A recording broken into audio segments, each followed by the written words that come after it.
"Pretend to be my wife for Christmas," the prince begged. But the condition he demanded left her. "Before we begin this beautiful period romance story, tell me in the comments where you're listening from. I love knowing where you're joining me from." Snow had begun to fall in the night, softly at first, then in a thick white curtain that swallowed the city.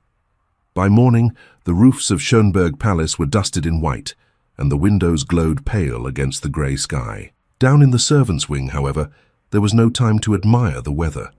"Careful with that tray, Clara." Frau Metzger's sharp voice cut through the rattle of pans. "If you drop one more cup this week, I shall have your salary halved. Do you hear?" Clara Weiss tightened her grip on the silver tray. Her hands were red from the cold water of the scullery, her fingers stiff, but she nodded. "Yes, Frau Metzger. I hear." The housekeeper sniffed and turned away, skirts swishing. Clara glanced down at the delicate porcelain cups, trembling ever so slightly on their saucers. A footman brushed past her shoulder, and the tray rocked. "Watch it," he muttered. "I am," she whispered, more to the tray than to him. The corridor from the kitchens to the breakfast room was narrow and busy. Cooks rushed past with steaming pots. A maid hurried by, carrying a stack of linens higher than her face. Enormous coal scuttles scraped against the stone floor. Clara moved along like a small boat in a crowded harbour, trying not to collide with anyone. At the turn it happened. A scullery boy, no more than 12, slipped on a damp patch on the floor. His elbow flew out. It struck the underside of Clara's tray. The porcelain leapt as if startled, then crashed to the ground in a spray of white shards and pale coffee. The corridor went silent for a heartbeat. "Oh no," Clara breathed. The boy scrambled to his knees. His eyes were wide, terrified. I did not mean... What is this?" Frau Metzger swept around the corner like a storm. Her gaze fell on the broken cups. "What have you done, Clara?" Clara's mouth opened, but the scullery boy got there first. "It was her, Frau Metzger. She bumped into me. I swear." Clara turned toward him, stunned. "That is not true. It was an accident. You slipped." The boy looked at her, his face pleading. There was more fear than malice in his eyes. If he was blamed, he might be beaten or worse, dismissed from the palace. Frau Metzger folded her arms. "Enough. Cups do not leap from trays on their own. It is your responsibility, Clara. That was a full set from Vienna. You clumsy girl." Clara felt the blood drain from her face. "I am sorry. I can pay, little by little, or I will work extra hours." "Please, Frau Metzger, do not put it on the other servants." The housekeeper's lips thinned. "You could work for 10 years and never pay that off. The master of household accounts will decide what to do with you. Until then, you will return to your regular duties. I cannot have you dropping anything more of value." She turned to the scullery boy. "Clean this up." Quickly. The boy nodded, eyes down. Clara remained where she was, frozen, as though her boots had rooted into the stone floor. "Did you not hear me?" Frau Metzger snapped. "Go on, and pray the master does not send you away before Christmas. It would be a pity. For you." Clara's chest tightened. Christmas. In another household it meant warmth, family, laughter around a tree. For her it meant more work, more guests, more opportunities to make mistakes. Only this year, it might also mean the street. She bent to gather the larger pieces of porcelain into her apron. One of them had a painted flower on it, still whole and perfect, surrounded by jagged edges. "Back to work," Frau Metzger repeated, less sharply this time. "We will speak no more of it until the master calls." Clara nodded again and carried the shards away, her throat thick. She would not cry. Not here, between the rolling carts and the clouds of steam. She would not give them the satisfaction. Hours passed in a blur. She scrubbed floors, polished railings, carried logs to the smaller fireplaces outside the main halls. All the while the image haunted her.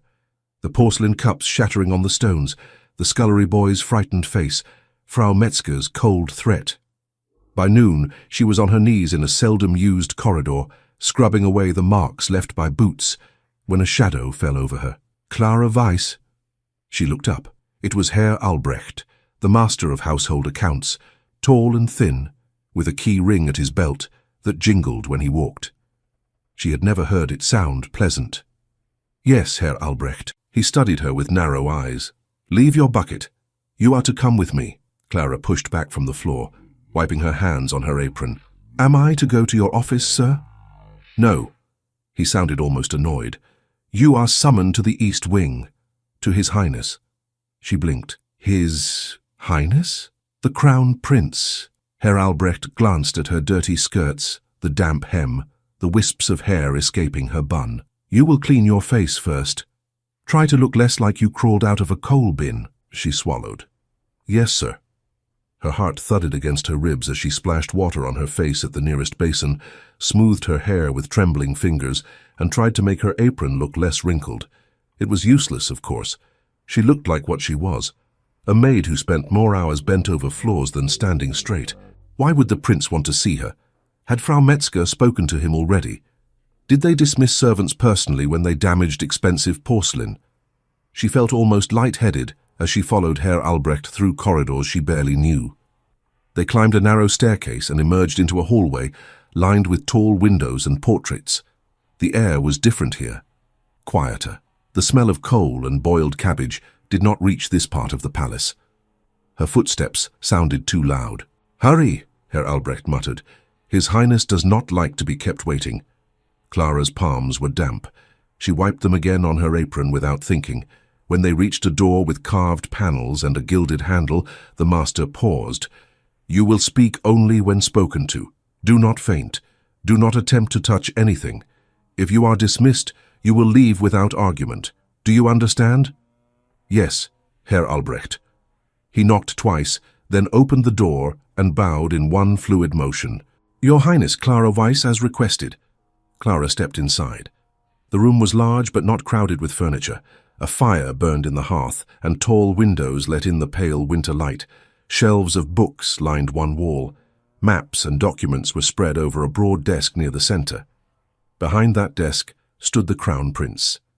He was taller than she had imagined, not as broad-shouldered as some of the soldiers she had seen, but with a straight, rigid posture that spoke of discipline.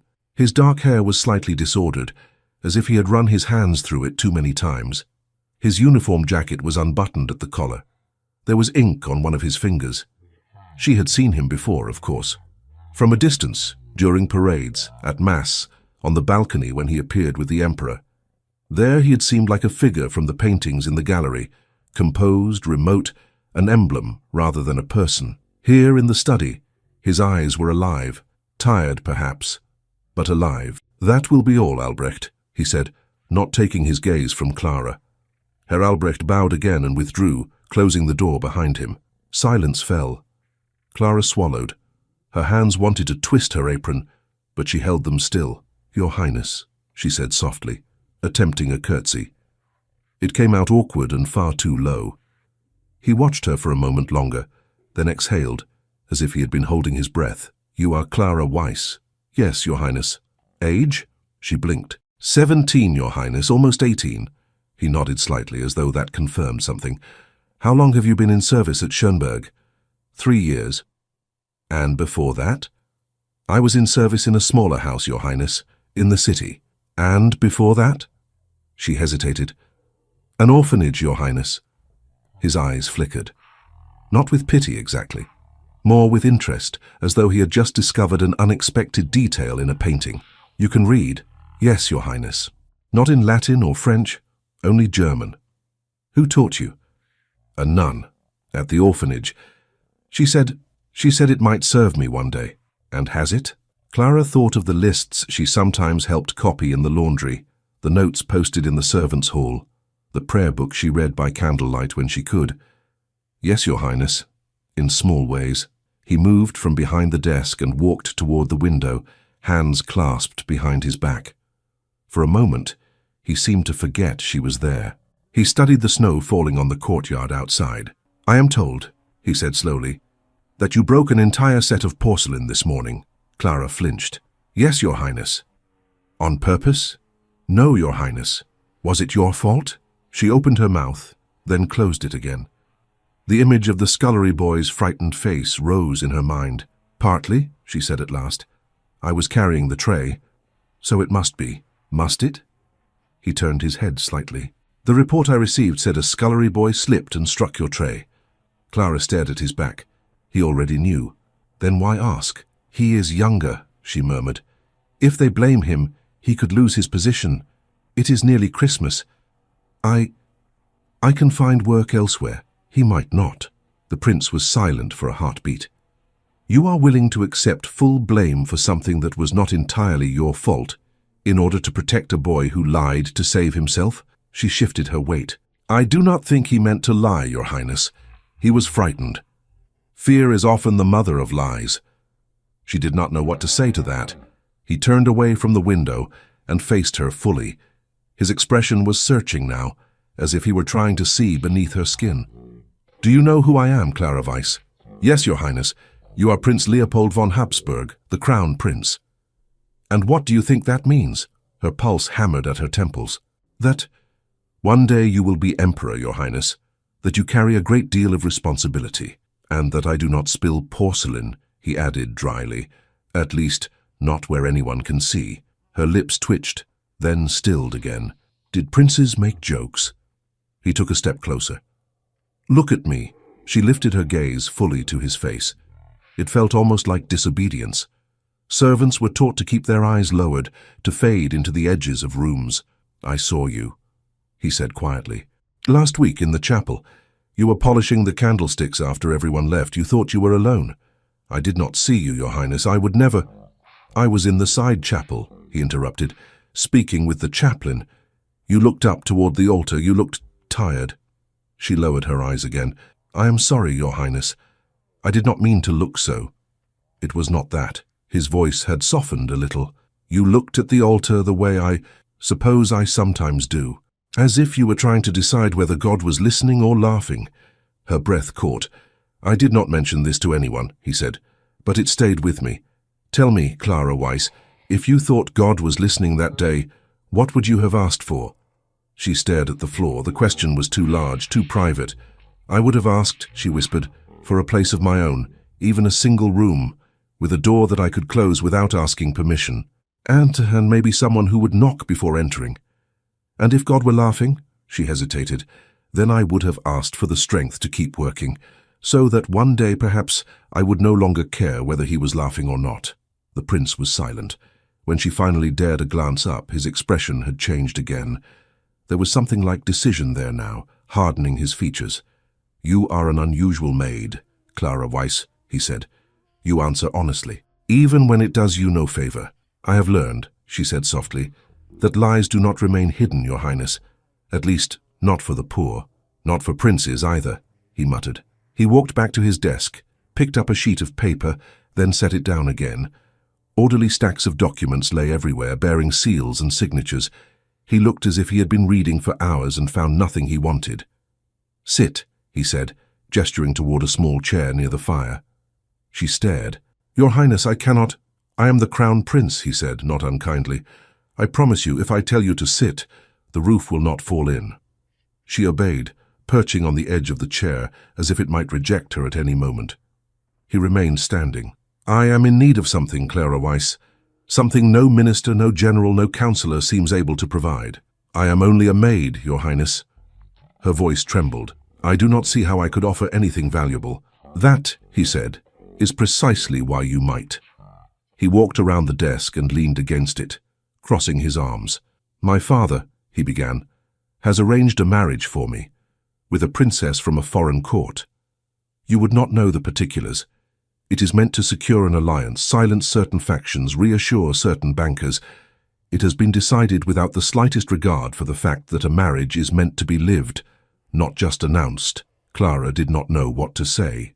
Servants spoke about such things in whispers, but never out loud, never to the people involved. I have refused, he continued, repeatedly, politely, less politely. I have explained that I cannot bind my entire life to a stranger for the sake of a treaty that will be forgotten in 20 years. Your Highness, she said cautiously, forgive me, but is that not how princes have always married? It is, he agreed, and look where that has led us. To an empire held together with ink and resentment, to a people who see their rulers as distant portraits, not as men who might bleed as they do. He looked at her sharply. Do you think I am a portrait, Clara Weiss? She hesitated. Now? Yes. Now. No, Your Highness. What then? She swallowed. The truth felt dangerous. But he had asked. "You look," she said slowly, "like a man in a room that is too small for him, and too crowded at the same time." Something flickered in his eyes again. Not offense, something almost like relief. "I told my father," he said, "that I wished to marry for at least some degree of inclination, that I wanted to know the woman who would stand beside me for the rest of my days." "And His Majesty?" she asked, unable to keep the curiosity from her voice. "He listened for exactly 3 minutes," Leopold said dryly. "Then he reminded me that my heart is not part of the state budget and therefore requires no consultation." She bit the inside of her cheek to keep from smiling. "So," he continued, "I'm under pressure. Before Christmas I must present to the court a betrothal that satisfies everyone but myself. Unless—" he let the word hang in the air. "Unless what, Your Highness?" she asked. "Unless I present them with a fait accompli, a situation they cannot unravel without causing greater damage to themselves than to me." He straightened, his gaze fastening on her with unsettling intensity. "That is where you come in, Clara Weiss." Her fingers tightened on her apron. "I do not understand, Your Highness." "I require a wife," he said simply. "Immediately. One who is not part of any foreign court. One who is not tied to any faction at home. One who owes her position entirely to me, and therefore cannot be easily used against me." Her heart stuttered. "You wish to marry a stranger?" she managed. "Yes," he said, "but not the stranger they chose. The one I choose." She stared at him, unable to speak. His mouth twisted. "Do not look so alarmed. I am not about to drag you to the chapel without your consent. I am not a barbarian, though some at court may disagree. I am glad to hear it, Your Highness," she whispered. He took a step closer. "What I propose," he said slowly, "is this. For the duration of the Christmas celebrations, you will pretend to be my wife." The words struck her like a blow. She shook her head, as though she had misheard. "For your wife? Secretly married," he clarified. "A private ceremony months ago, without my father's knowledge. A scandal in the making if exposed. A scandal that would make any arranged alliance difficult if not impossible." She struggled for breath. The room seemed to tilt. "But I am a maid," she said. "Everyone in the servants' wing knows me. I serve in the hall. I polish the silver. How could I appear before the court as your wife? They would see through it at once." "Not if they are told they were deceived," he said. "Not if they are told you were kept deliberately hidden, for fear of precisely that reaction." Her cheeks burned. "They would hate me, Your Highness. They would never accept it." "Some will not," he agreed. "Some will try to destroy you. I am under no illusion about that. But you would not face them alone." She shook her head again. "You ask too much. I do not know how to speak with nobles. I do not know how to dance the dances. I have never worn a gown that cost more than a month's wages. I would stumble at every step. They would laugh." "Let them laugh," he said. "Let them laugh at me for choosing you." She looked at him in disbelief. "You would endure that? For a deception?" His jaw clenched. "You say that word as though I have not lived my entire life inside a deception. Smiling when I do not wish to. Speaking when I wish to remain silent. Attending banquets when I would rather walk alone in the gardens. This would simply be another mask.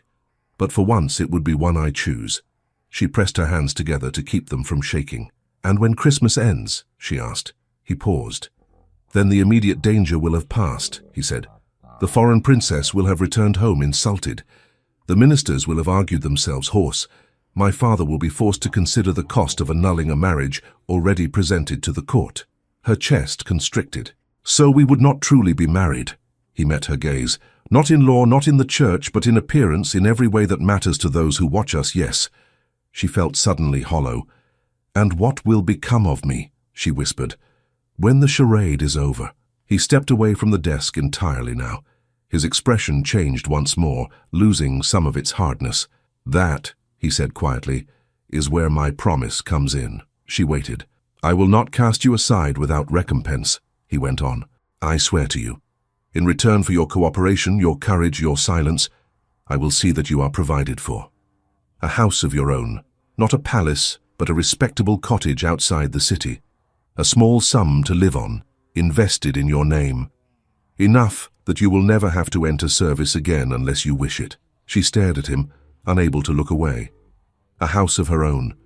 She saw in her mind a door that closed, a window with curtains she had chosen, a small table with a single candle, and no one to snatch it away. She saw herself waking to silence that belonged to her. "It is impossible," she whispered. "It is not," he said. "I have already spoken with my personal secretary. The property can be acquired discreetly, the funds arranged." "You spoke of this before seeing whether I would agree?" she asked, startled. "I had to be certain it was within my power to promise it," he replied. "I will not offer you dreams only to let them vanish in the morning. I am not my father." Her mind raced. "If anyone discovers I was a maid," she said, "the deception will be ruined." "I know," he said. "That is why you must accept something else, if you agree." "What?" "You must cease to be a maid from this moment," he said. "Not only in dress, but in manner, in thought. You must allow the palace to believe whatever I tell them about you, that you are of distant but respectable lineage, that you were educated privately, that we met at a small gathering far from the court." She stared. "You mean I must lie?" she said slowly. "Yes," he answered, "and you must lie well. Not with arrogance, with composure, with dignity. You must walk through the fire of their contempt as if you did not feel the heat." Her heart pounded so hard she thought he must hear it. "It is too much, Your Highness," she said. "I will make mistakes. I will falter. I will shame you." He shook his head. "You underestimate yourself." "You overestimate me," she whispered. He moved closer again, so close now that she could see a faint line at the corner of his mouth, the hint of a scar hidden by the shadow of his jaw. "Why do you think I chose you?" he asked. "Because I was clumsy with porcelain," she managed weakly. A fleeting smile touched his lips. "No," he said softly, "because in the chapel you looked at me and did not see a prince. You saw a man who was tired. And you did not look away out of fear. You looked away out of mercy." She did not know her gaze had softened that day. She had simply been trying not to intrude on a conversation she could not hear. "I have been looked at all my life," he said. "Measured, weighed, judged. It is rare to be seen. You did that, without even meaning to. That is why I chose you." She felt the room press in on her. Her throat ached. "If I agree," she whispered, "and they turn their anger on me, will you protect me?" He did not answer immediately. When he spoke, his voice was quiet but firm. "I will not allow them to harm you," he said. "Not while you stand beside me. That is the only answer I can give." It was not a promise of miracles. It was not the sweeping vow of a storybook prince. It sounded, strangely, more real. "And if the emperor commands you to cast me out?" she asked. "I will resist him," Leopold said simply, "as far as I am able." She closed her eyes for a moment. The image of the street rose before her, the orphanage, the cold floors, the endless years of carrying trays, of bent backs, of borrowed beds in crowded dormitories. The scullery boy's frightened face swam into view. "You will give me a house?" she asked. "Truly? Even if everything collapses?" "Truly," he said. "And you will not recant your protection when they begin to whisper?" "I have endured whispers since I learned to walk in these corridors," he replied. "Let them whisper louder. I am tired of bending to them." She opened her eyes. "Very well," she whispered. "I will do it." For a moment he did not move. Then he let out a breath, as if he had been holding it for days. "Thank you," he said. The word sounded strange on a prince's tongue, addressed to a maid. "What must I do first?" she asked, her voice barely stronger than a breath. "First," he said, "I must present you to my family, not all at once. My father will come later. For now, only a few." Fear licked up her spine. "Like this?" She glanced down at her plain dress, the damp hem. "Your Highness, they will think you have gone mad." "No," he said, "you will not go like this." He crossed to a smaller door at the side of the study and opened it. "Johann," he called, "send for Fräulein Gerda, and have a suitable gown brought to the antechamber. Something simple but elegant. No embroidery that looks like it was spun from the treasury." A muffled voice answered from the next room. Leopold turned back to Clara. "You will be taken to a dressing room," he said. "Fräulein Gerda will help you change. She is discreet and has no love for the more arrogant branches of the nobility. Listen to her. She will show you how to carry yourself, where to place your hands, how low to curtsy." You will have little time, but it will have to do. What do I say to them? Clara asked, feeling faint. To the princes and princesses? To the cousins and aunts? As little as possible, he said dryly. Smile when appropriate. Do not introduce subjects. Answer briefly, and if you do not know, say so. If they mock you, do not show that it stings. His gaze softened again. You do not have to be perfect, he added. You only have to be brave. She swallowed hard and nodded. A young man in livery appeared in the doorway. Your Highness, Fräulein Gerda is on her way, he said. Good. Leopold gestured toward Clara. Take Fräulein Weiss to the antechamber. From this moment, she is not to be addressed as a maid. Do you understand? The servant blinked, then recovered. Yes, Your Highness. Clara rose from the chair on unsteady legs. Wait, Leopold said. She turned back. He walked closer, studying her, as if committing her face to memory. From this moment on, he said quietly, you must forget you were ever a maid, Clara Weiss. Whatever you feel inside, you will not let it show. You will remember the house waiting for you. You will remember that you are here because you chose to be, not because we dragged you. She nodded. Her voice would not come. He inclined his head, almost like a bow. Come, the young servant murmured at her side. This way, Fräulein. She followed him through the side door into a smaller room lined with wardrobes and mirrors. Fräulein Gerda, a woman in her 30s with a severe bun and intelligent eyes, greeted her without surprise. Between them, they stripped away Clara's worn dress, her old apron, her simple shoes, replacing them with borrowed silk, soft stockings, slippers that did not pinch. Chin up, Gerda said briskly, adjusting the bodice. You have a fine neck. Do not hide it. Clara let herself be turned and pinned and laced. A comb slid through her hair, twisting it into a smooth knot at the back of her head. A pair of pearl earrings brushed her neck like drops of snow. When they were done, Gerda stepped back. Look, she said. Clara turned toward the mirror.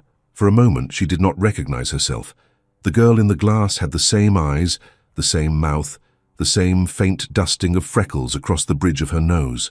But the lines of the gown, the slope of her shoulders, the unfamiliar elegance of her hair, they made her look like someone else entirely. Stand straight, Gerda said quietly.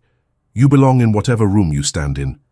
If you do not believe it, no one else will. Clara tried. She drew a breath, lifted her chin, let her shoulders settle back. Behind her, in the reflection, she saw the door open. Prince Leopold stepped inside, dressed now in a dark formal coat, the sash of his order across his chest. For a moment, he simply looked at her. Yes, he said at last, under his breath. This will do. She turned from the mirror to face him fully. Do I look absurd, Your Highness? She asked. No, he said. You look like someone who might change my fate. Her cheeks warmed. I will try not to fail you, she murmured.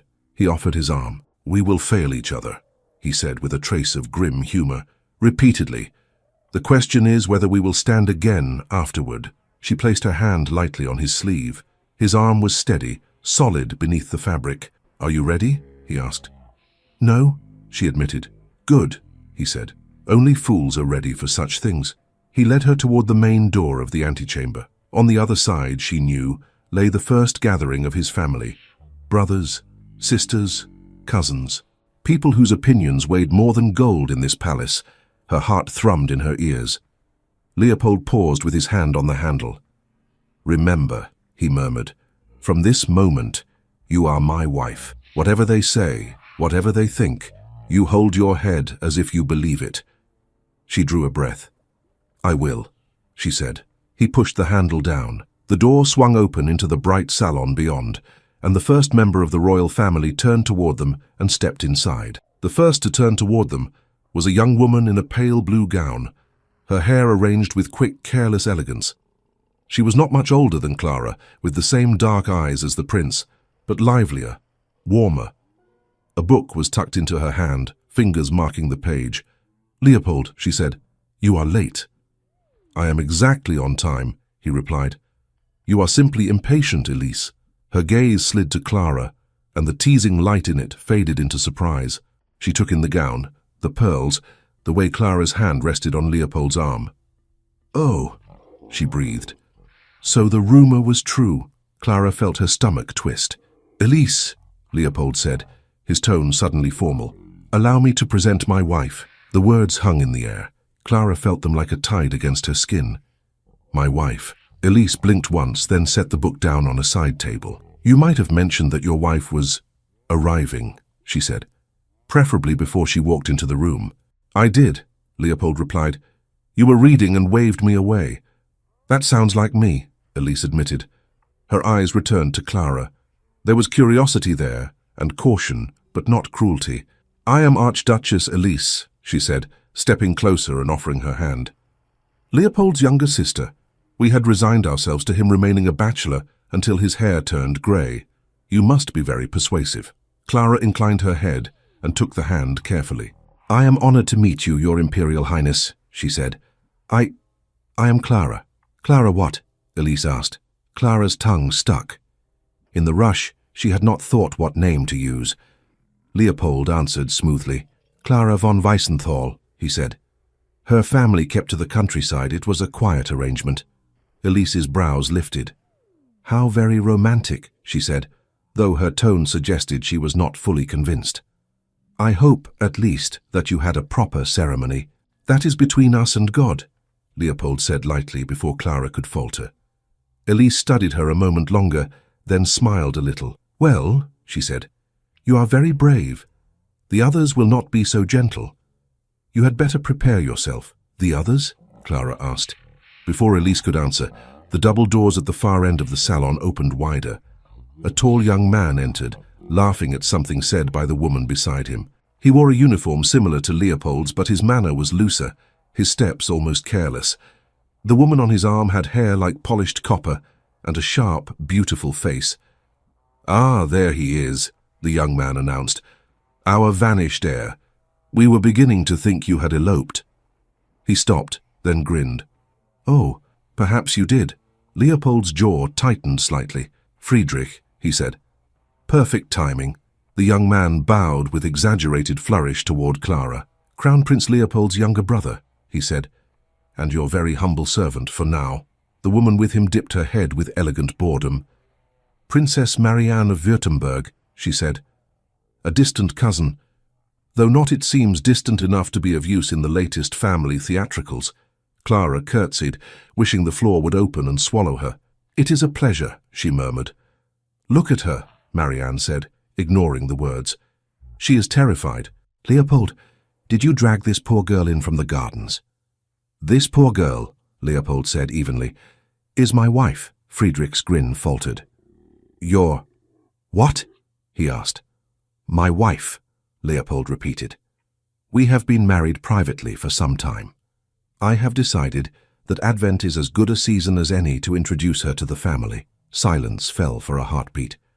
Marianne's fan snapped open with a crack. "And where, pray, has this wife been hiding?" she asked. "In a tower somewhere? How very charming." "I do not care where she was hiding," Elise said sharply. "She is here now." Friedrich looked between them, then studied Clara directly. "Is this true?" he asked her. "You have been secretly married to my brother? All this time?" Yes, Your Highness," she said, forcing the words past numb lips. We wished to avoid unnecessary noise." Friedrich laughed, a short, surprised sound. "Oh, there will be noise," he said. "Very great noise. Father will choke on his wine." "Friedrich," Elise warned. Marianne tilted her head, watching Clara like a cat watching a sparrow. "And from what family does Madame la Princesse come?" she asked. "I confess I have never heard the name Weissenthal mentioned at court." "Our branch kept to itself," Leopold said. "They found court life tiresome." "How sensible of them," Elise murmured. Marianne's eyes flicked over Clara's gown, the way she held herself. "Indeed," she said. "So sensible that they did not even attend the wedding of their own daughter to the heir of the empire." "There were considerations," Leopold replied. "I am sure," Marianne said. "There always are. Well, my dear, I hope you are fond of dancing. The Christmas ball will be intense." She smiled. It did not reach her eyes. Before Clara could attempt an answer, more footsteps sounded in the hall. A cluster of older relatives arrived together, an uncle with a beard that brushed his collar, a severe aunt in heavy black silk, two younger cousins. Their conversation faltered as they saw Leopold and Clara. Introductions began, names blurred together, titles shimmered around her like a dizzying cloud. Leopold's cousins bowed and curtsied with varying degrees of sincerity.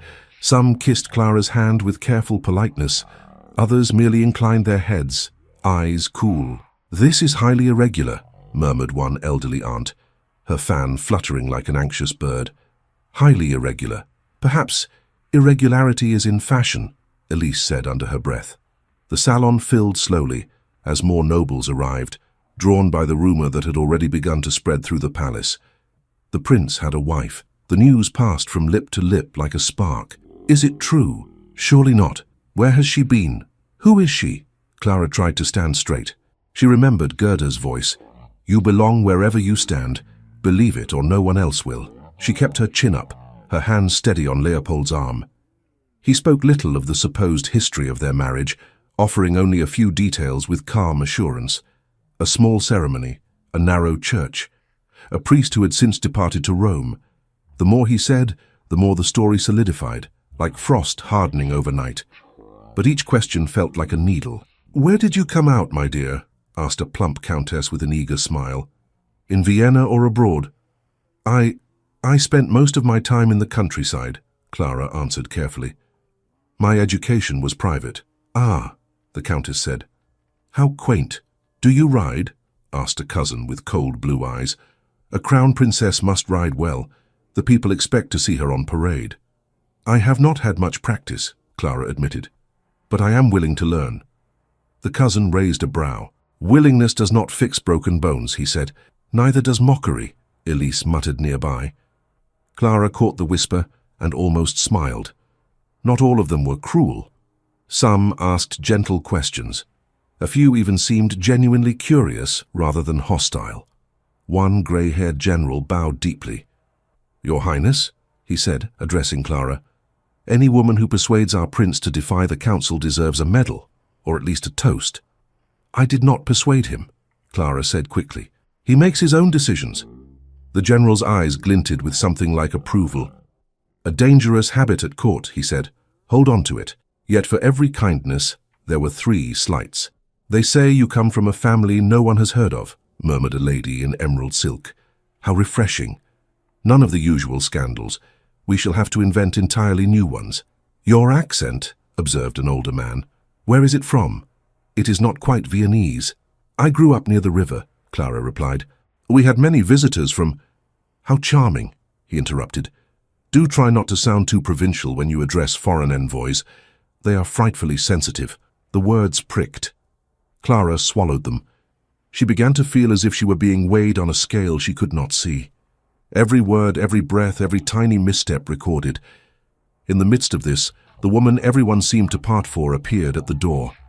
"Countess Amalia von Langen," someone whispered. "She has come." Clara turned her head. Countess Amalia was not young, but she was striking. Her dark hair was threaded with silver, twisted into a smooth coil at the nape of her neck. Her gown was simple but impeccably cut. Her gaze swept the room and landed on Leopold first, then drifted to Clara. "Your Highness," she said, dipping in a shallow, practiced curtsy. "Countess," Leopold replied, "thank you for joining us." "It is difficult to stay away when the palace is buzzing like a beehive," she said. Her eyes remained on Clara. "One hears so many things." "I imagine one hears more than one wishes," Leopold said. "Sometimes," she agreed. "And sometimes one hears exactly what one has been expecting all along." She extended her hand toward Clara. "And this," she said, "must be the young woman who has caused such a stir." Clara took her hand. It was cool and firm. "I am honored, Countess," she said. "Prince Leopold has spoken of you." "Has he?" Amalia's brows lifted. "How disconcerting. I hope only flattering lies." Clara tried to answer, but the Countess did not wait. "Tell me, child," Amalia said, her tone light, but her eyes sharp. "Where did you grow up?" "In the countryside, Countess," Clara replied, repeating the phrase that had become her shield. "Our family preferred quiet places." "In which region?" Amalia persisted. Clara's heart skipped. They had not agreed on a specific region. "Near the river," she said. "We moved often." "Really?" Amalia's smile widened by a fraction. How restless. And your father, what title did he hold? None that would interest the court, Leopold interjected smoothly. The Weissenthal line was modest but respectable. I would be the judge of what interests me, Amalia said, not taking her eyes from Clara. And your education, my dear? Were you sent to any of the convent schools? I know many of the abbesses. I do not recall hearing your name. My education was private, Clara said. At home. Ah, Amalia tilted her head. Home tutors. How charming. Then you will know, of course, the St. Lucia tradition. We country families are fond of it. The St. Lucia tradition, Clara repeated, trying not to show her panic. Yes, Amalia said. On the 13th of December. In our region, we always light 3 candles in a particular order. I am curious whether your family did the same. Clara searched frantically in her memory. Orphanage traditions. The customs in the city house where she had worked. Nothing matched. She swallowed, sometimes lit candles for the season, Countess, but not always in the same way. My mother believed the intention mattered more than the order. There was a brief silence. Amalia's smile did not falter, but her eyes hardened. How unconventional, she said softly. Elise stepped in. Countess, she said briskly, if you begin testing my brother's wife on every minor custom, we shall be here until Easter. Perhaps you can interrogate her later.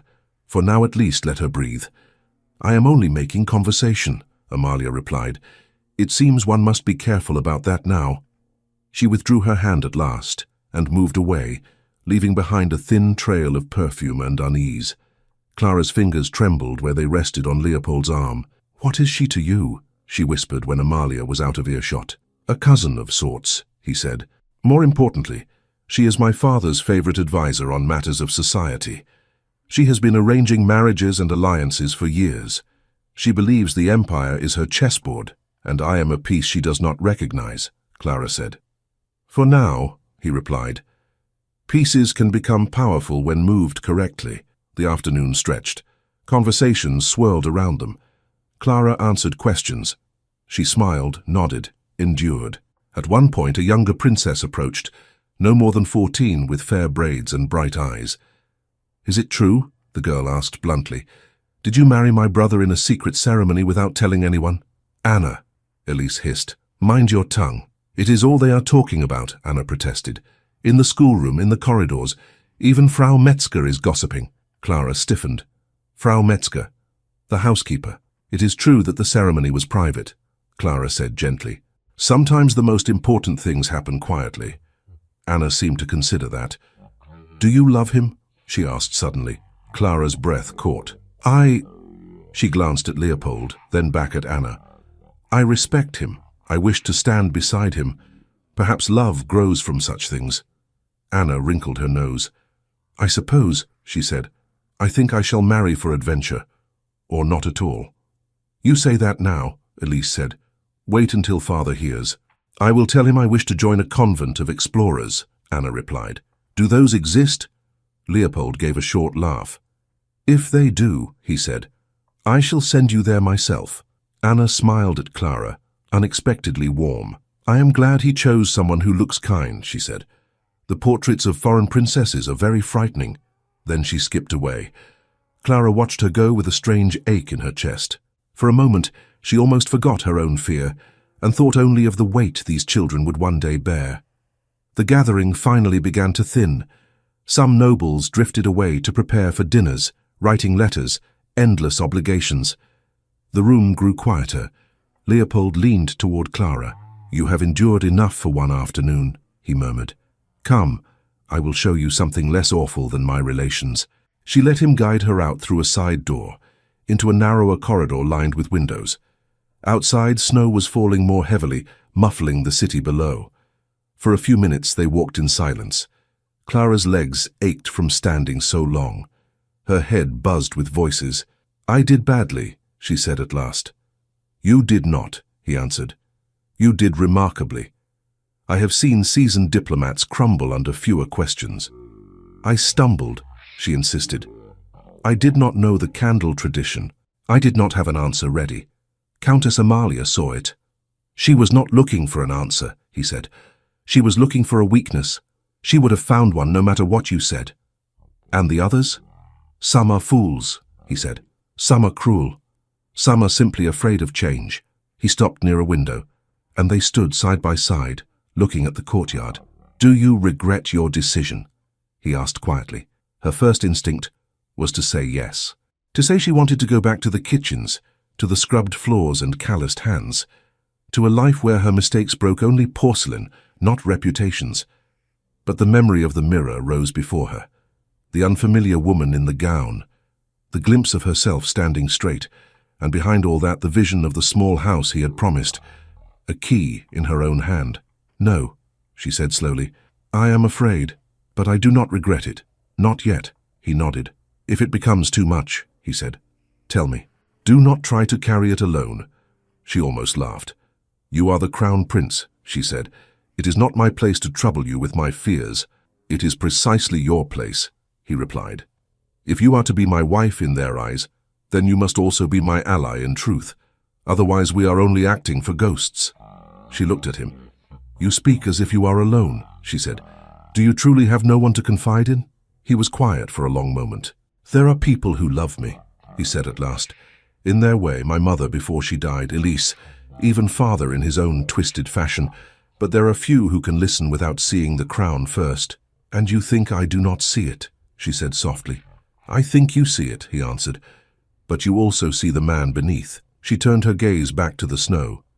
That may be because I am more accustomed to men than crowns, she said. Scrubbing floors does not leave much time to worship. He smiled faintly. Good, he said. I would rather you never worship me. They stood there a moment longer. The quiet between them was not entirely comfortable, but it was not hostile either. It felt like the narrow ledge between two cliffs. A bell rang in the distance, marking the hour. I must attend a council meeting, he said reluctantly. They will expect an explanation, or at least a performance.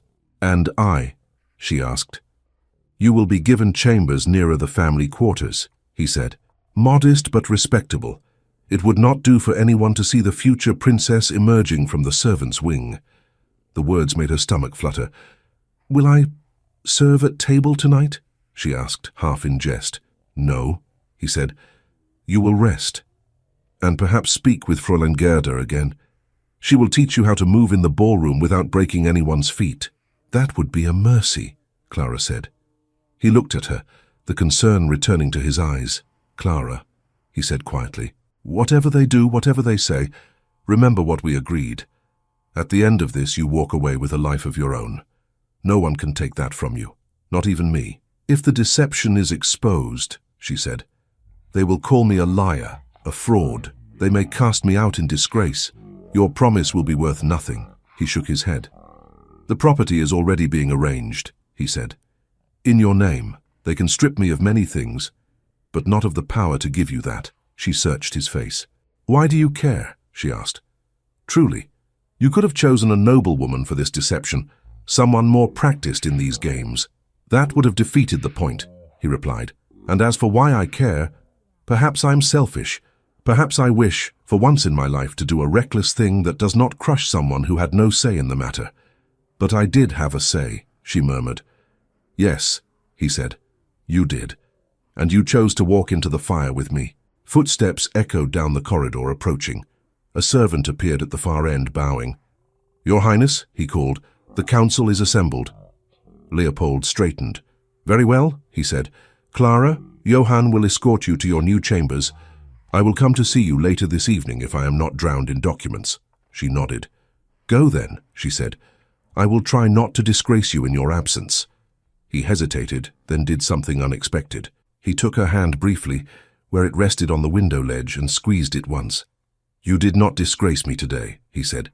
They did that themselves. Then he released her hand and walked away, his footsteps firm, his shoulders squared as if stepping onto a battlefield only he could see. Johann appeared beside her. This way, Fräulein, he said gently. Your chambers are not far. They walked in silence at first. Clara's thoughts buzzed like angry bees. Johann, she asked suddenly, have you served the prince for long? 6 years, he said, since I was 15. Then you know the court better than I do, she said. "A stone knows the river that wears it down," he replied. "Whether that is better, I do not know." She huffed a short, surprised breath. As they turned a corner, voices drifted from a half-open door ahead. Low, urgent.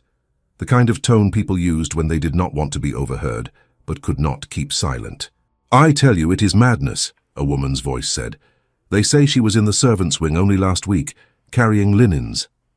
Clara froze. Johann took a step, then realized she had stopped and turned back. "Fräulein," he murmured, "is something the matter?" She lifted a hand, pressing a finger to her lips. He hesitated, then fell still. From the open doorway the voices continued. "The prince called for her himself," another woman said, "and now she walks on his arm as if she were born to it." "A maid." "A maid does not become a princess," the first woman snapped, "not without something else beneath it. Countess Amalia says she has already sent word to the council." "What kind of word?" the second asked, half fearful, half eager. "An inquiry," the first said, "into the girl's past, where she came from, who she served." She used the word investigation. And another, the voice dropped even lower. "Unmasking." The second woman gasped. "Do you think the prince knows?" "Of course he does not," the first replied, "or he would never have chosen so carelessly. But Countess Amalia will dig. She always does. And when she finds what she is looking for—" Her voice trailed off into a meaningful silence. Johann shifted uncomfortably. "Fräulein," he whispered, "we should not intrude." Clara's heart hammered in her ears. Her hand was cold where it clutched her skirt. Investigation. Unmasking. She drew back from the door as quietly as she could. The corridor swam before her eyes for a moment. "Are you well?" Johann asked, concern in his voice. "You look pale." "I am fine," she lied. "Just tired." He did not look convinced, but he did not press her. They walked on. Her new chambers were modest but pleasant. A small sitting room, a bedchamber, a washstand. Far grander than anything she had ever known. Normally, she would have marveled at the carved bed, the embroidered coverlet. Now she barely saw them. When Johann left, bowing himself out, Clara sank onto the edge of the bed. Countess Amalia was already moving against her, already pulling on threads that could unravel everything. If the Countess discovered that Clara had been a maid, not in some distant household but in this very palace, the deception would crumble in an instant. The nobles would riot. The Emperor would rage, and Leopold— She pressed a hand to her mouth. Would he still keep his promise to her then, when the court demanded a sacrifice, or would he let her fall to save himself? The Emperor did not keep him waiting. Leopold was summoned to his father's private audience room before the morning bells had finished ringing. The corridors to that wing were deserted, the carpet swallowing his footsteps. Guards in dark uniforms stood like statues by the doors. The Chamberlain bowed and opened the heavy door. "His Imperial Majesty will see you now, Your Highness." Leopold stepped inside. The room was not large. His father disliked grandeur in private spaces. A fire burned low in the grate. A single high-backed chair stood at the far end, a table beside it with a silver coffee service. Emperor Franz sat in the chair, back straight, hands resting on the carved arms. "Close the door," he said. The door shut behind Leopold with a soft thud. For a moment, father and son simply looked at one another. The Emperor's hair was more grey than black now. Deep lines cut from nose to mouth, from brows to temples. His gaze was sharp as ever. "Well," Franz said at last, "you have been busy." Leopold inclined his head. "Good morning, father." "Do not waste my time with pleasantries," the Emperor replied. "I have a stack of petitions taller than your sister and ministers who wish to resign because they cannot endure another month of your obstinacy." Leopold folded his hands behind his back. "I assume this is about my marriage," he said. Franz's eyes flashed. "Your marriage," he repeated. "You speak as if it were a small matter, as if you had merely changed tailors without consulting me." "It is not a small matter," Leopold said quietly, "which is why I did not treat it as such." The Emperor's hand tightened on the arm of his chair. "You have embarrassed the crown," he said. "You have insulted a foreign court that has been our ally for decades. You have thrown months of careful negotiation into the fire because you suddenly decided to play at romance." Leopold's jaw clenched. "This is not a game," he said. Everything is a game to men who have never lost, Franz snapped.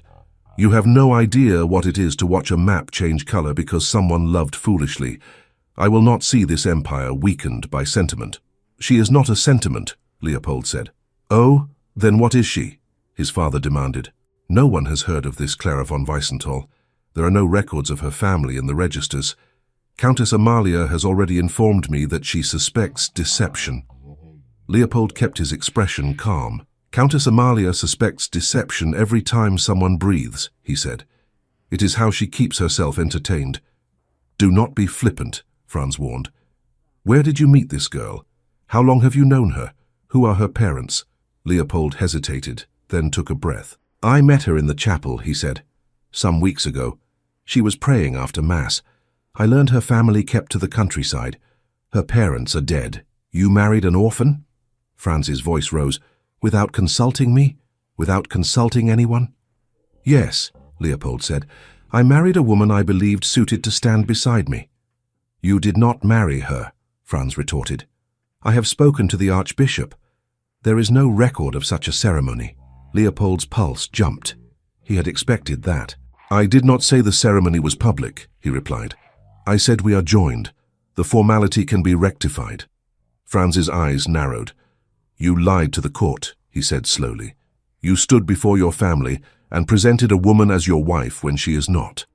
I presented her as the woman I intend to make my wife, Leopold answered. I did what you have always taught me. I acted decisively. The Emperor rose from his chair with sudden energy. Do not twist my words, he said. Do not hide behind half-truths. This Clara has no place here, you know that. The nobles will never accept her, the people will laugh. You will look a fool, and I will look weak. He took a step closer. You will marry the Württemberg princess as planned. Leopold did not step back. No, he said. The word hung in the air like a crack of ice. Franz stared at him. Say that again, he said softly. No, Leopold repeated. I will not marry a woman I do not choose. I will not tie my life to a treaty that may not survive the decade. I will not put a stranger beside me on the throne while I am still breathing. You presume you will reach the throne, Franz said. You presume I will place a crown on the head of a man who cannot even obey one clear command. And you presume I will be an emperor who commands obedience without earning respect, Leopold shot back. If you force this marriage, the people will see it. They will see that nothing has changed, that we are the same as every generation before us. The people, Franz scoffed. The people want bread and peace. They do not care who warms your bed. I care, Leopold said.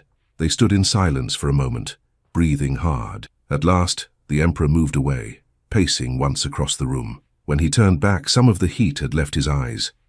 In its place was something colder. You leave me with few options, he said. If I drag you to the altar, you will stand like a condemned man. The foreign court will see it. The newspapers will feast on it. If I annul your connection with this girl, I risk making a martyr of her. The people love a martyr, especially a pretty one from humble beginnings. Leopold's chest tightened. She is more than a symbol, he said. Perhaps, Franz allowed, but she is also an instrument. You have made her one, whether you intended it or not. He walked back to his chair and sank into it, suddenly looking older. Very well, he said. Here is what I will do. You have until the end of the Christmas festivities to prove that this choice of yours will not damage the crown beyond repair. I will not announce anything until then. If, by the end of the season, the court has not revolted, the ministers have not resigned, and the people have not gathered at the gates with torches, I will consider recognizing this marriage. Consider, he repeated. I promise nothing, but I will not close the door entirely. Leopold frowned. And if they do revolt? He asked. Then I will do what must be done, Franz replied. I will declare that you acted without my knowledge, that you were misled by a girl who sought to raise herself above her station. I will annul any ceremony that may have taken place. She will be sent away, far away. You will beg forgiveness in public and marry as you were told. Leopold's hands curled into fists. You would punish her for my decision, he said. I would protect the empire, Franz answered coldly. One girl is a small price to pay. You of all people should understand that. Leopold looked at his father, really looked at him. The lines in the emperor's face, the weariness in his shoulders, the fear buried under anger. "I understand that you have forgotten what it is to be that one girl," he said quietly. "Mother was not born to a throne either." Franz's mouth thinned. "Do not bring your mother into this." "You loved her," Leopold pressed. "You defied your own father to marry her. I have heard the stories." "That was different," Franz said through his teeth. "Your mother was the daughter of a prince. She was of royal blood. This Clara is no one." "She is not no one," Leopold said. "She is the only person in this palace who looks at me without calculation in her eyes." Franz looked at him for a long time. "At the end of Christmas," he repeated, "you will have your answer. Until then, I will not interfere publicly. Privately, I will not restrain those who question your choice. If this Clara is as strong as you believe, she will endure. If she is not, perhaps you will learn something about the difference between impulse and duty." "It is not duty to break a woman to make a point," Leopold said. "It is duty to ensure the empire survives you," Franz retorted. "You think only of your own heart. I must think of millions." He lifted a hand, dismissing him. "You may go. Send Countess Amalia to me. I wish to hear her report." Leopold hesitated. "If you allow her to attack Clara," he said, "you will make an enemy of me." Franz gave a faint, humorless smile. "You have been my enemy since the day you learned to say no," he replied. "Go, Leopold. Do what you can or what you think you can." Leopold bowed stiffly and left the room, his mind already racing ahead. He had until Christmas. Outside, in the palace, the day moved forward. Clara did not know the particulars of the Emperor's ultimatum. She only felt the change in the air. Servants watched her with a mixture of awe and suspicion. Some bowed deeper than necessary when she passed, as if practicing for a future when she might hold power. Others barely inclined their heads, their eyes sliding away, unwilling to acknowledge her at all. She spent the morning with Fräulein Gerda in a private salon, learning how to walk in a gown without tripping. "Short steps," Gerda said. "Pretend your skirts are water. You move through them, not against them." Clara tried. The silk whispered around her ankles. "Now turn," Gerda instructed. "If someone addresses you from behind, you must not pivot like a soldier. Gently. Let your shoulder lead." Clara turned, feeling foolish. Gerda clucked. "Better. Try it again, and stop looking as if you are about to be struck." "That is how I feel," Clara admitted. Gerda's face softened. "I know," she said. "But they must not see it. Fear draws cruelty like sugar draws flies." They practiced curtsies, hand placements, the angle of the head when greeting someone above or below her supposed rank. The rules tangled in Clara's mind like threads. She had always known the etiquette of servants, how to vanish, how to listen without being visible, how to anticipate needs. This was the opposite. This was learning to be seen without flinching. Between exercises, she stole glances at the door, waiting for Leopold. He arrived in the afternoon, looking tired but composed. "How was it?" he asked, watching her walk across the room in the pale practice gown. "I have learned not to stab my own feet," she said. "It feels like a triumph." Gerda nodded approvingly. "She learns quickly," she said. "She will manage if the others do not eat her alive." "That is what I am here to prevent," Leopold said. Gerda snorted. "Then you had better grow teeth, Your Highness. Countess Amalia has already spoken to half the court. She is sharpening her knives." Leopold's eyes darkened. "What have you heard?" he asked. "Rumors," Gerda said. "Nothing concrete yet, but she has been asking questions of the servants, where Clara came from, who she worked for before. She suspects something." "She suspects the truth," Clara said quietly, "that I was scrubbing floors a week ago." Leopold looked at her. "She has no proof," he said. "We are not the only household with servants. We will say you were visiting a relative among the staff, or inspecting the kitchens, or whatever nonsense satisfies their curiosity for a day." "It will not satisfy Amalia," Gerda said.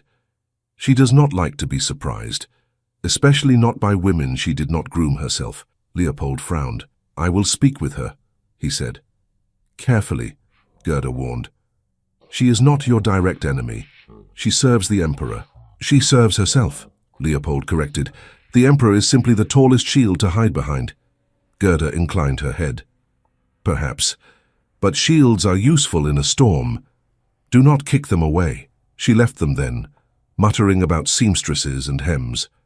Clara sank onto a chair, steadying her breathing. "You saw your father?" she asked. "Yes," he said. "And?" "He is furious," Leopold said plainly. "But he will not act immediately. He has given me until the end of Christmas to prove that this will not destroy the empire." "And if you fail?" she asked. He met her eyes. "Then he will attempt to annul any union between us and send you away," he said.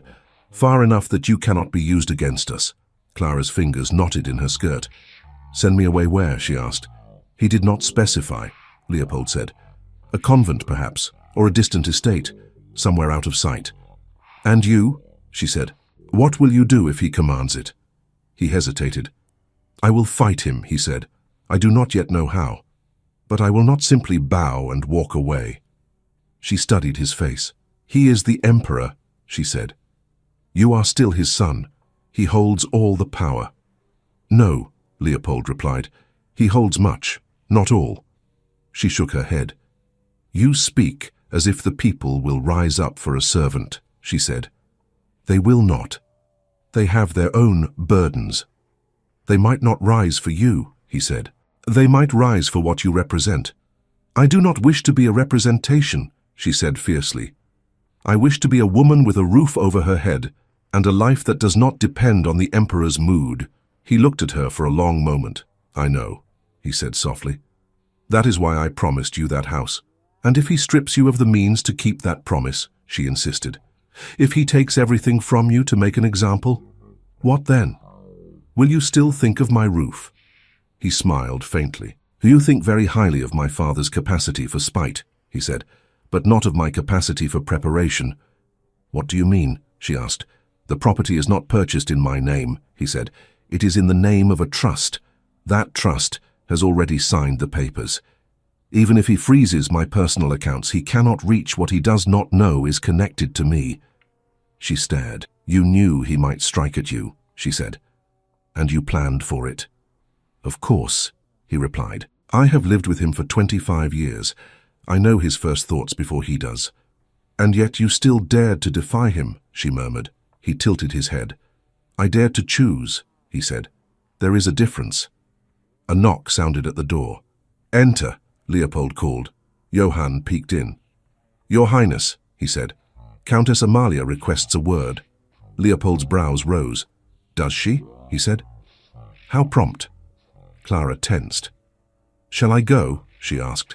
"Perhaps it is better if she does not see us together." "No," he said. "Stay. I would rather she speak openly than whisper in corridors." Johann bowed and stepped aside. Countess Amalia entered without haste. Her gown today was dark wine red, her hair pinned with a single pearl comb. She looked around the room, taking in Clara, the discarded practice shoes, the open window. "How cozy," she said. "Lessons for our new princess?" "Precisely," Leopold said. "We wish to avoid any unfortunate incidents at the ball. It would be a shame if she tripped into a foreign ambassador." "I imagine she would be forgiven," Amalia replied. "At least once. Men are surprisingly tolerant of pretty disasters." Clara felt heat rise in her cheeks. "You wish to speak with me, Countess?" Leopold prompted. "Yes," she said, "and with your chosen companion. I think it is time we dispensed with the pretense that this concerns only you." Leopold's expression cooled. "Be careful," he said softly. "You stand in the presence of your future crown princess." Amalia's lips curved. "Or your temporary amusement," she said. "We shall see." She turned to Clara. "Tell me, child, how are you finding your first days among us?" "Challenging," Clara said honestly, "but instructive." "Instructive," Amalia repeated. "Such a polite word. Have you learned yet that every smile at court has teeth behind it?" "Some do," Clara said. "Some do not." "And what do you think of mine?" Amalia asked. Clara forced herself to meet the woman's gaze. "I think you smile as if you expect others to flinch," she said quietly. "And they usually do." There was a brief silence. Leopold looked startled. Johann, near the door, kept his eyes studiously on the floor. Amalia's brows rose. "Interesting," she said. "Most people flatter me. You simply describe me. Perhaps the prince is right about your honesty." "And perhaps you are wrong about everything else," Leopold said. Amalia ignored him. "You understand, Clara," she said, "that this situation you have entered is delicate. Yes, Countess, Clara replied. There are those who believe you have bewitched the prince, Amalia went on. That you lured him into a secret marriage to raise yourself. Clara's stomach twisted. I did no such thing, she said. He approached me. I did not seek him out. Amalia waved a hand. It hardly matters who stepped toward whom first, she said. Perception is reality here. You must remember that. You may be blameless in your own eyes, yet guilty in theirs, simply by existing. I cannot help existing, Clara said, before she could stop herself. Amalia's mouth quirked. No, she said. That would be too much to ask. But you can help how you do it. For your own sake. Leopold frowned. Are you threatening her? He asked. On the contrary, Amalia said. I am warning her. There is a difference. She looked back at Clara. I have made inquiries, she said. You must not take offense. It is my duty to protect this family from unfortunate surprises. Inquiries? Leopold repeated. Yes, Amalia said. I asked the usual questions. Where she came from, who her people are, what her upbringing was like. I find it curious that no one seems to have known of the Weissenthal family before yesterday. We kept to ourselves, Clara said, hearing the lie and hating it. So I heard, Amalia replied. From everyone, word for word.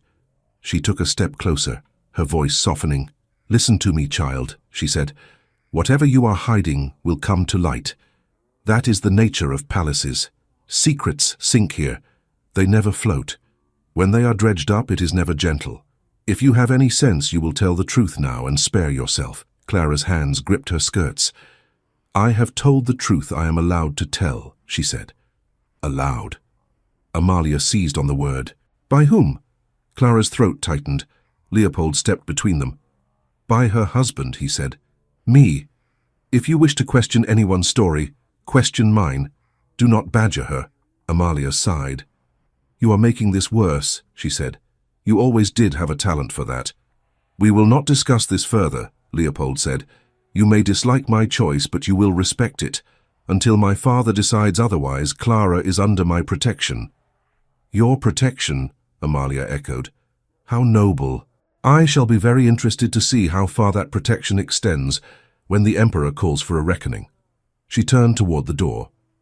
Enjoy your lessons, she said over her shoulder. I do hope you include some history. It is useful to know the stories of girls who flew too close to the sun. They rarely end well. She left. Silence settled in her wake. Johann exhaled quietly, as if he had been holding his breath the entire time. Charming woman, he murmured. Leopold pinched the bridge of his nose. She knows something, he said, or thinks she does. She knows enough to be dangerous, Clara said quietly. Perhaps she has already spoken to Frau Metzger, or other servants. Leopold looked at her. We will be more careful, he said. I will instruct the staff not to speak of your past to anyone. They will be afraid, Clara said. Countess Amalia can make their lives unpleasant. And I can dismiss her from court, he said. She shook her head. You cannot, she said. She is too close to your father. If you attack her, he will see it as an attack on him. He smiled thinly. You are learning quickly, he said. She did not feel proud of that. The days that followed moved faster. Clara was drawn into a whirl of preparation. There were fittings for gowns, lessons in dance with a patient dancing master who counted time aloud and swore under his breath when she turned left instead of right. Feel the music, he insisted. Do not fight it. Let it carry you. I have spent my life carrying things, she replied. Not being carried. He laughed in spite of himself. Leopold joined some of the lessons when he could, his hand steady at her waist, his instructions gentler than the dancing master's. Do not stare at your feet, he murmured. They know where to go if you trust them. I trust my feet, she said. It is the rest of me I doubt. Then trust me, he answered. Sometimes she did, and the steps flowed. For a moment they moved together without thinking, the world shrinking to the space between them. In quieter moments, he spoke to her of the court, who would side with his father, who might be persuaded to accept a common-born princess, who would never forgive such an insult to tradition. There are some lords, he said one evening as they walked along an inner gallery, who care more about their hunting dogs than their daughter's happiness, yet they will lecture me about honor. And what do you care about? She asked. He considered. Less than I should, he said, more than they think. I care about this country. I care about the children I see shivering outside the palace gates. I care about the men who come back from the border with missing limbs and empty eyes. I care about my sister's laugh, which grows rarer every year. And me? She asked, before she could stop herself. He looked at her quickly. You, he said slowly, I am beginning to care about in ways I did not plan. Her breath caught. You should not, she said. We made an agreement, a house, a season, an end. Yes, he said. I remember. Our bargain. I am not proposing that we burn it. Then do not add kindling, she said, heart pounding. He gave a soft, rueful laugh. I do not know how to stop, he admitted. It seems my heart did not receive the memorandum about limits. She looked away, her cheeks warm. Then perhaps mine must be the sensible one, she said. Perhaps, he agreed. Or perhaps neither of us has ever truly been allowed to feel anything without permission, and now that we have stolen a little freedom, we do not know what to do with it. She did not answer. She did not know how. The court, meanwhile, hummed like a disturbed hive. Whispers followed Clara through halls and salons. Did you see her yesterday? She spoke to the ambassador's wife as if they were equals. She mispronounced that French name. She did not know the motto of the Württemberg house. How can she be queen if she does not know such things? She is pretty. I will grant her that. The people will like her face, if nothing else. Faces fade. Blood does not. Countess Amalia moved among them, her smile smooth, her ears open. She asked servants quiet questions in corners. She examined old guest lists, old ledgers, old budget reports. In the servants' wing, tension grew. Some avoided Clara's eyes entirely when their paths crossed, afraid that any connection with her might bring trouble. Others gave her small nods, almost invisible, as if to say, I remember. I will not tell. Frau Metzger kept her distance. Her usual sharp comments were absent. That more than anything frightened Clara. Silence was worse than scolding. On the morning before Christmas Eve, as the palace buzzed with preparations for the grand ball, Clara went looking for a quiet place to breathe. She found it in a little used corridor near the north wing, where tall windows looked out over the snow-covered gardens. The air was cold. Her breath clouded in front of her. She pressed her forehead briefly against the glass. Are you hiding? A voice said behind her. She turned. Elise stood in the doorway, wrapped in a shawl, her cheeks pink from the chill. A little, Clara admitted. Is that terribly un-princess-like? It is terribly human, Elise said. Which is much rarer here. She came to stand beside her. They are decorating the ballroom, Elise said. Father insisted on evergreens from the imperial forests. They have dragged in half the mountains. Will it be very grand? Clara asked. Yes, Elise said. And suffocating, and beautiful, and cruel. That is a great many things to be at once, Clara murmured. Welcome to court, Elise said. They stood in silence for a moment. Elise, Clara said quietly, may I ask you something? And have you answer as a sister, not as a princess. Elise glanced at her. I will try, she said, though I have never been anyone's sister in quite this situation. If they discover who I am, Clara said, who I was, what will they do? Elise's face grew serious. They will pretend to be shocked, she said, even though half of them have taken lovers from the stables and the kitchens. They will say you deceived them. They will insist Leopold put you aside. Some will demand you be punished, sent away. And you? Clara asked. What will you do? Elise took a breath. I will be angry, she said, at you for lying to me, at Leopold for making you lie, at Father for not understanding that all of this could have been avoided if he had listened in the first place. But I will not forget that you are a person, not a scandal, and I will not let them break you without a fight. Clara's eyes stung. Thank you, she said. Do not thank me yet, Elise replied. We have not reached the end of this play. Footsteps echoed at the far end of the corridor. Anna appeared, her braids swinging. There you are, she said. Everyone is looking for you. Clara, the seamstresses are in a panic. They say your gown for tonight needs one last fitting. If you move, the whole skirt may fall off. That would be one way to be remembered, Elise remarked. Clara sighed. I am coming, she said. I should not keep them waiting. As they turned away from the window, a figure moved in the shadows near the stairwell. Countess Amalia, half concealed by a column, watched them with unreadable eyes. By late afternoon, the palace had transformed. Candles waited unlit along the walls. Garlands of evergreen and red berries looped from balcony to balcony in the ballroom. The orchestra tuned their instruments. Footmen polished banisters until they gleamed. Clara stood on a small platform in her bedchamber, while seamstresses fluttered around her like birds. "Hold still," one muttered, pinning the hem. "If you breathe too deeply, the bodice will tear." "That seems unwise," Clara said. "I cannot promise not to breathe." A laugh came from the doorway. "Do not worry," Elise said. "If she does faint, half the room will swoon with her." She entered, followed by Gerda. Clara glanced down at herself. The gown for the ball was unlike anything she had ever worn, deep blue with the slightest shimmer when she moved, the neckline modest but graceful, the skirt full but not absurdly so. "I look like someone else," she murmured. "You look like the version of yourself they will accept," Gerda said. "That is the closest thing to magic I can offer."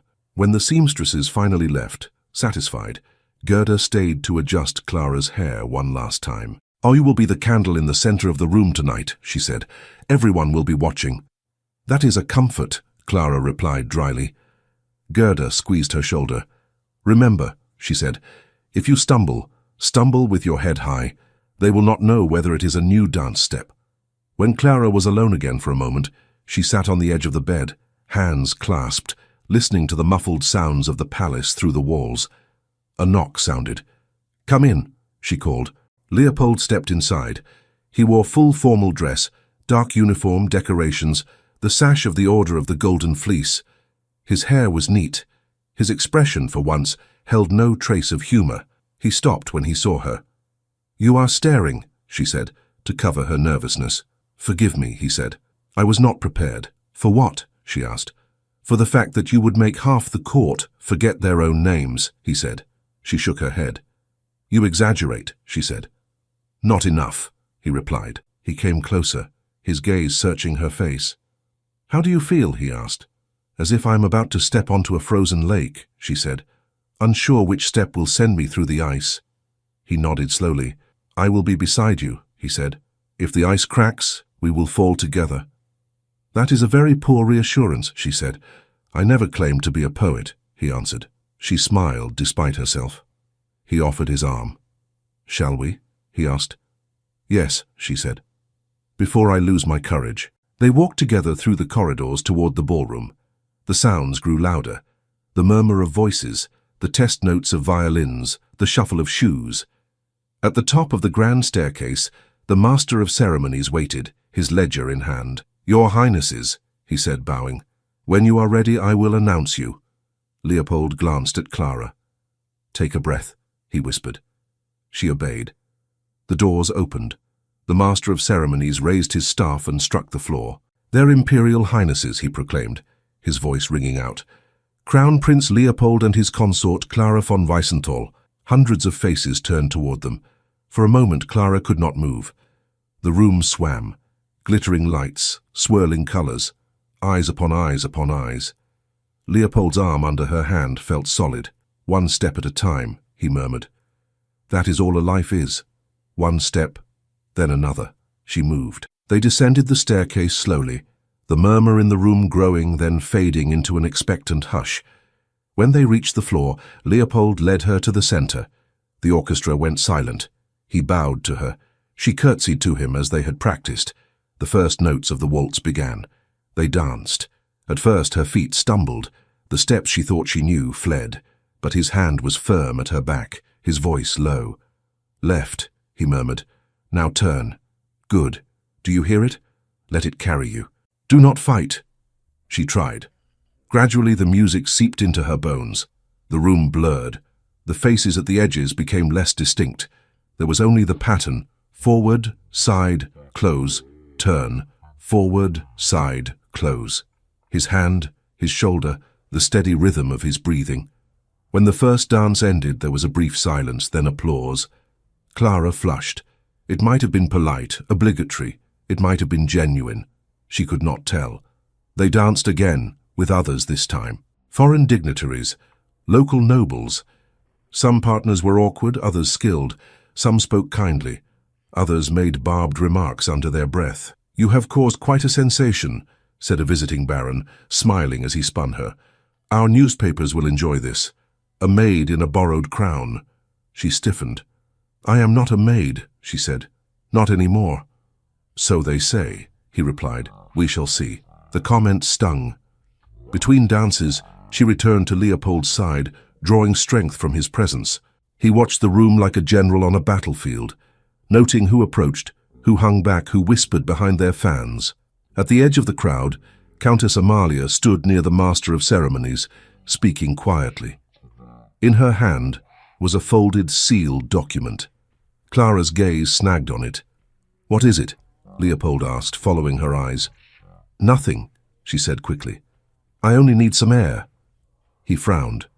"Do not go far," he said. "The terrace is crowded with smokers. I will stay inside," she promised. She slipped away, heart pounding. Near the rear of the ballroom, a narrow door stood half open, leading to a small antechamber the musicians sometimes used to rest. Clara stepped through it, grateful for the relative quiet. She meant only to stand a moment, to breathe. Then she heard voices. "Are you certain?" the master of ceremonies asked. "This is highly irregular, Countess." "We live in irregular times," Amalia replied. "The emperor must be informed, and the court. They have a right to know who stands beside their future sovereign." Clara moved closer, staying behind a heavy curtain that partially screened the room. Through a gap in the fabric, she saw them. Amalia facing the master of ceremonies, holding out the sealed paper. "Here," Amalia said, "these are the records from the household office. They show exactly where little Clara was serving only last week. Her assignments, her wages, her status." The master of ceremonies took the document with hesitant fingers. "And you wish me to—" he began.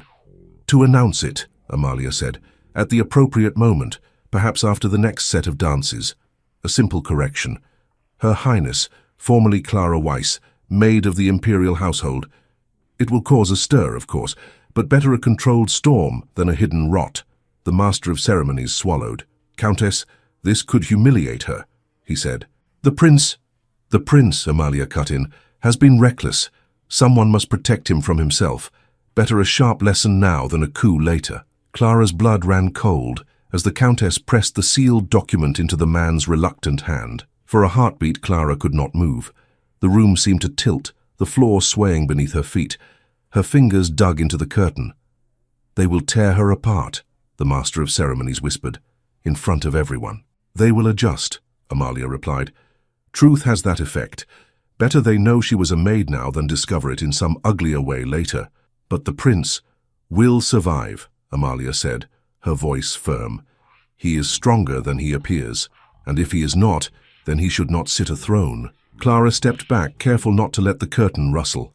Her heart thudded against her ribs. The document in the man's hand might as well have been a sword. Her name would be in it. Clara Weiss. The shifts, the wages, linen duty, floor scrubbing, every hour of her life reduced to ink. She thought of the ballroom, full of faces. The emperor, stern and watchful. The nobles, hungry for scandal. Leopold, unaware on the glittering floor. He had asked her to be brave, to walk through the fire. He did not know that someone had already poured oil on the flames. Clara slipped out of the antechamber as quietly as she had entered. The noise of the ballroom washed over her. Music, laughter, the rise and fall of conversation. Lights blurred together. Leopold stood near the center, speaking with a cluster of ministers. He caught sight of her at once. His eyes sharpened. He excused himself and crossed the room to her. "You look as if you have seen a ghost," he said softly. "What happened?" She swallowed. "Countess Amalia," she murmured. "She has the records, my records, from the household office. She has given them to the master of ceremonies. She wants him to announce the truth in front of everyone." His face hardened. "Where?" he asked. "In the antechamber," she said. "He may be on his way already." Leopold did not hesitate. "Stay here," he said. "No, come with me." He took her hand, not caring who saw, and led her along the edge of the room. People turned to watch them pass. A murmur rose, then faded as they slipped through the narrow door. The master of ceremonies stood alone in the small room now, staring at the sealed paper as if it might explode. He started when he saw them. "Your Highness," he stammered.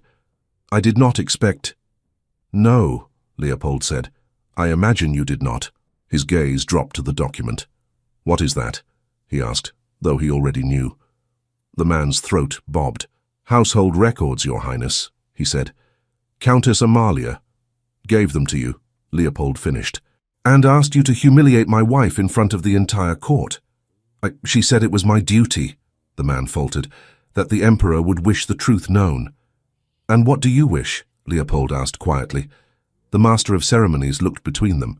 "I wish," he said slowly, "not to be the one who reads such a thing aloud. I have daughters, Your Highness. I know how quickly reputations can be destroyed." Leopold held out his hand. "Give it to me," he said. The man hesitated only a moment before placing the sealed paper in his palm.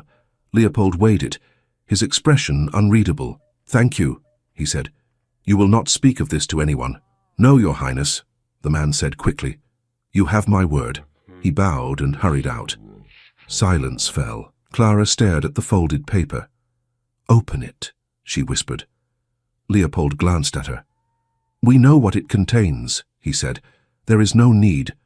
"There is every need," she said, voice shaking. "If I am to face it, I must look at it, not hide." He studied her a moment longer, then broke the seal. His eyes moved down the page, line by line. She watched his mouth tighten. He read aloud, voice flat. "Clara Weiss, laundry duty, floor cleaning, bed making in the Eastern Wing, 3 years service, no family listed, Orphanage of St. Agnes, prior residence." He lowered the paper. "It is all there," he said. "Everything you were." Clara let out a breath she had not realized she was holding.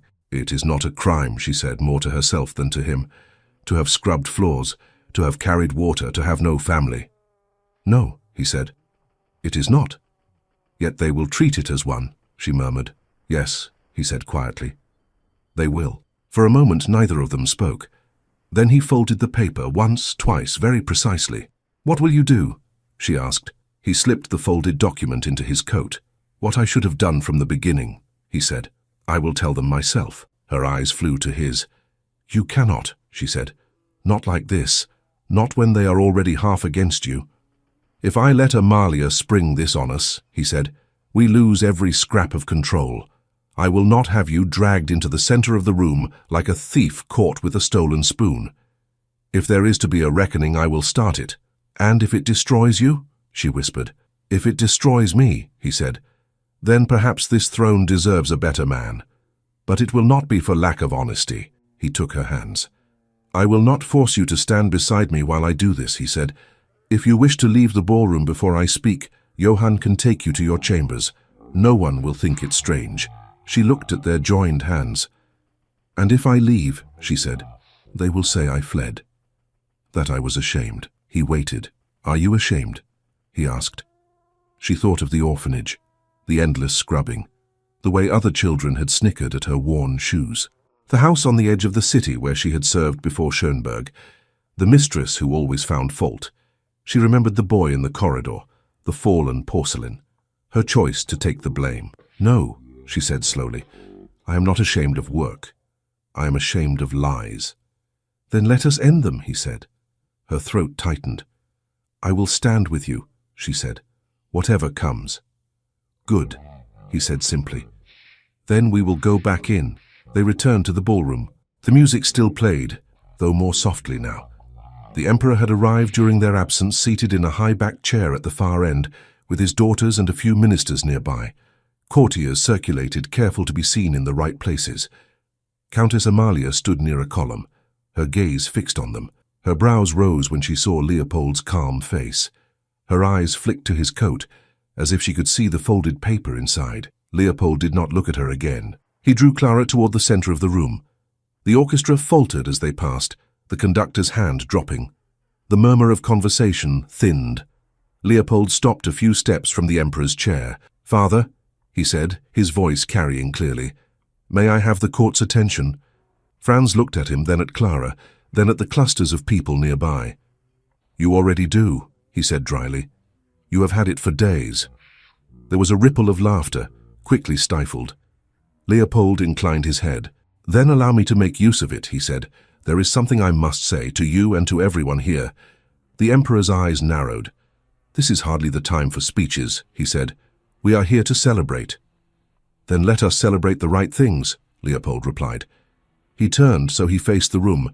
Clara felt every gaze shift with him. Her heart beat so loudly she could barely hear. 2 nights ago, Leopold began, I presented Clara as my wife. Heads turned toward her, toward him, toward the Emperor. In doing so, he continued, I allowed a false impression to spread. Many of you assumed that there had been a proper ceremony, witnessed and recorded, that she came from a family like yours, with a name in the registers and a coat of arms on some dusty wall. I did not correct you. I allowed you to believe what was most comfortable. He paused.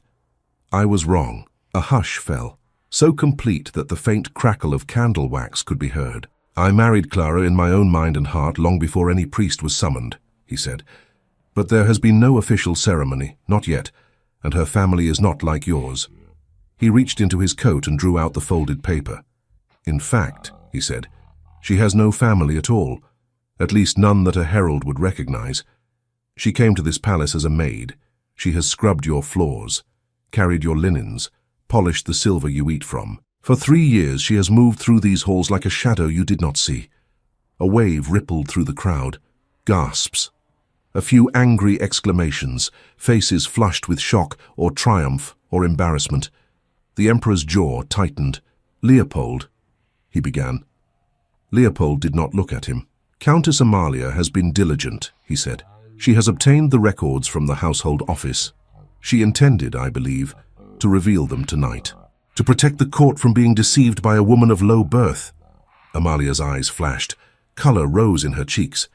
I intended, she said loudly, to protect the crown from mockery. A crown prince cannot take a maid. Enough, Leopold said, his voice sharp. You have had your turn behind closed doors, now you will listen. She pressed her lips together. Clara was a maid, he said. That is true. It is also true that she did not seek me out. She did not flirt with me in corridors or drop trays at my feet to gain my notice. A few people glanced awkwardly at one another. The stories had already grown. I noticed her, he said, because she spoke honestly when she had no reason to. Because she looked at me and saw a man, not a title. Because she has worked harder in 1 day than most of us do in a year. A murmur of protest rose at that. He let it. You are angry, he said. You feel misled. I understand. You ask, how can a maid become a princess? The answer is simple. She cannot. Not by herself. He lifted his chin. But a prince can choose to marry a woman who understands both sides of the palace walls. A future sovereign can decide that bloodlines are less important than character. Character? Someone scoffed. She lied to us. Because I asked her to, Leopold said at once. If you must blame someone, blame me. I feared your judgment. I feared my father's wrath. I thought if I wrapped her in a false name, you might accept her more easily. In trying to protect her, I made her into a liar. That is my sin, not hers. Clara felt something loosen in her chest. He was not throwing her to them. Not even now. A minister cleared his throat. Your Highness, he said, whatever your intentions, this is a grave breach of protocol. The people, Leopold cut in, already know what it is to be hungry, to be cold, to be ignored. Do you truly think they will hate me for choosing a woman who has lived as they have? Or will they recognize themselves in her and begin to hope that we might actually understand them? Hope is a dangerous thing, Countess Amalia said. So is despair, Leopold replied. He turned at last to his father. You have always told me, he said, that a ruler must be willing to sacrifice his own desires for the good of the empire. I have tried to believe that. I have tried to give up pieces of myself, until there was nothing left but duty. But what if the empire does not need another portrait in a stiff frame? What if it needs a man who can look his people in the eye and say, I chose this, not because I was told to, because it is right? Franz rose slowly from his chair. Are you lecturing me? He asked softly. No, Leopold said. I am asking you a question, as a son, as a future emperor. As a man who does not wish his first act as sovereign to be a lie, will you forbid me from marrying Clara because she was a maid? Or will you judge her by the way she stands here now under your gaze, refusing to hide? All eyes shifted to Clara.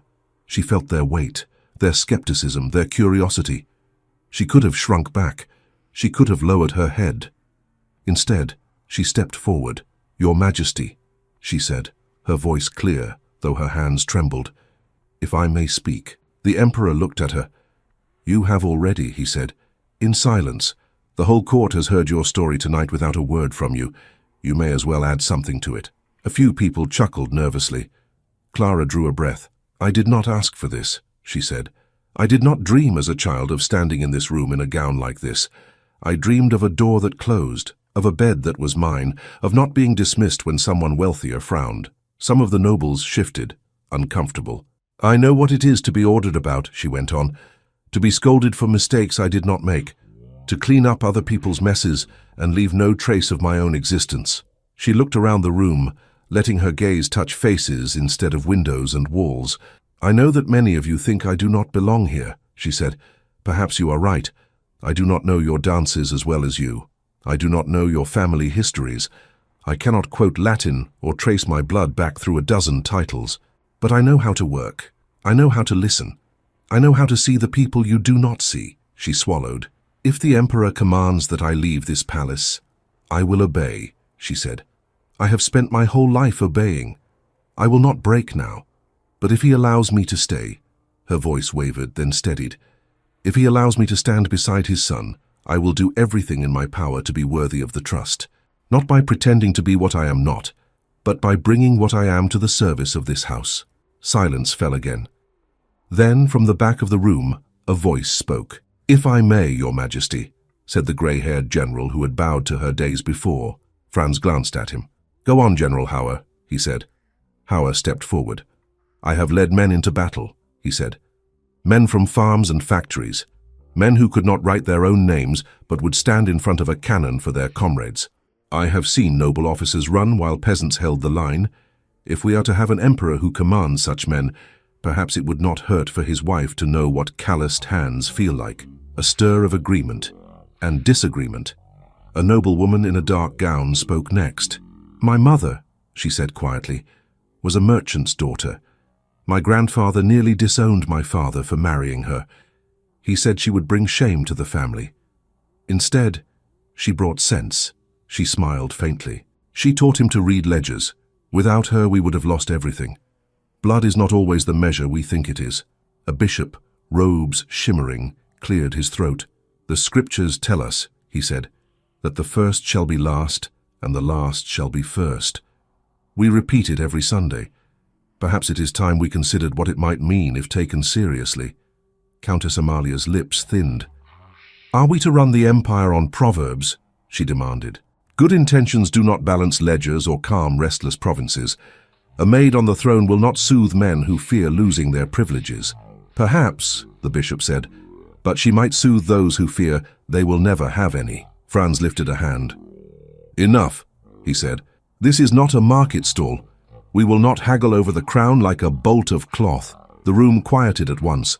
He looked at Clara, at Leopold, at the faces around them.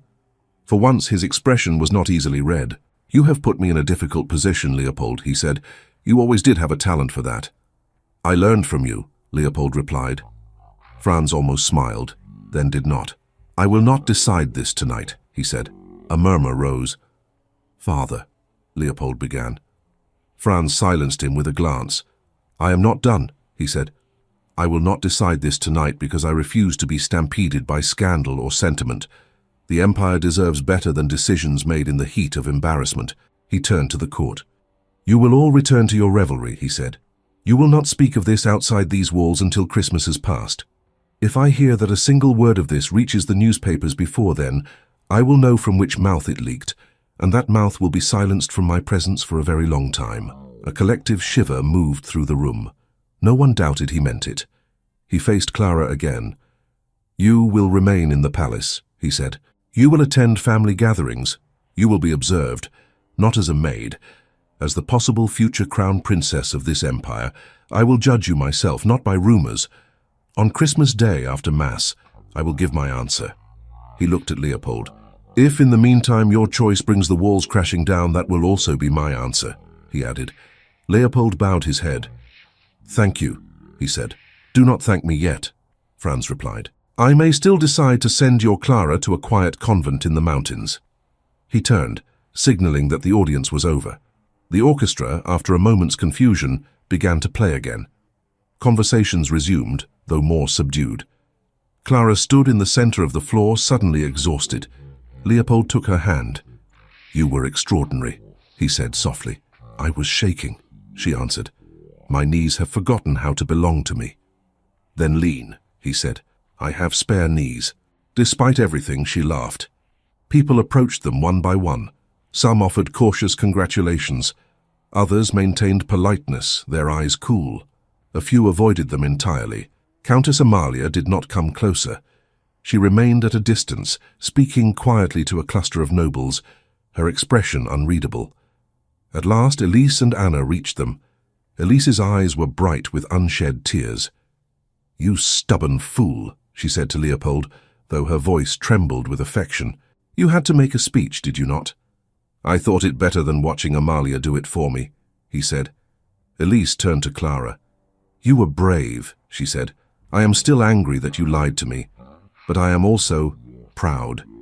Do not let it go to your head. We have years for me to tease you about it. Anna, cheeks flushed, blurted, I knew you were too sensible to have noble blood. This explains everything. Anna, Elise groaned. What? Anna protested. It is a compliment. Nobles are ridiculous. She threw her arms around Clara in a sudden hug. I hope father says yes, she whispered. If he does not, I shall never forgive him. Or you, she added, pulling back. You must not let him scare you into leaving. I will try, Clara said, stunned by the embrace. Hours later, when the ball finally wound down and the last guest drifted away, Clara found herself once again in a quiet corridor, the noise behind her like a fading echo. Leopold walked beside her, his jacket unbuttoned now, his hair slightly disordered. They reached a window that looked out over the city. Snow fell steadily, softening the sharp edges of roofs and chimneys. The sky was a dark velvet backdrop to the scattered lights. Clara rested her palm against the cold glass. Do you regret it? She asked. Telling them, risking your father's anger. He leaned against the wall beside her. I regret not doing it sooner, he said. I regret that I let you carry my lie. She shook her head. It was mine too, she said. I agreed. You agreed because I offered you a house, he replied. Because I dangled freedom in front of someone who had never had it. You also offered me a choice, she said. No one else ever has. Do not pretend you forced me. I walked into this with my eyes as open as I could make them. He looked at her profile, the curve of her jaw, the reflection of the snow in her eyes. Are you afraid? He asked. Yes, she said. Very. So am I, he admitted. That helps, she said. A little. He chuckled. The Emperor may still say no, she said. He may, Leopold agreed. He may also say yes, or something in between that pleases no one. If he says no, she murmured, I will leave, I must, I cannot stay where I am not wanted. If he says no, Leopold said, I will make sure you have your house, and more if I can, but do not send yourself away before he speaks. You belong here now as much as anyone. She turned to look at him. Do you believe that? She asked. Yes, he said simply. She studied his face, the lines of fatigue, the stubborn set of his mouth. You spoke of character, she said, of choosing what is right. Do you not fear you are being selfish? That you are risking the empire for a feeling? He considered. I have asked myself that 100 times, he said. But here is what I know.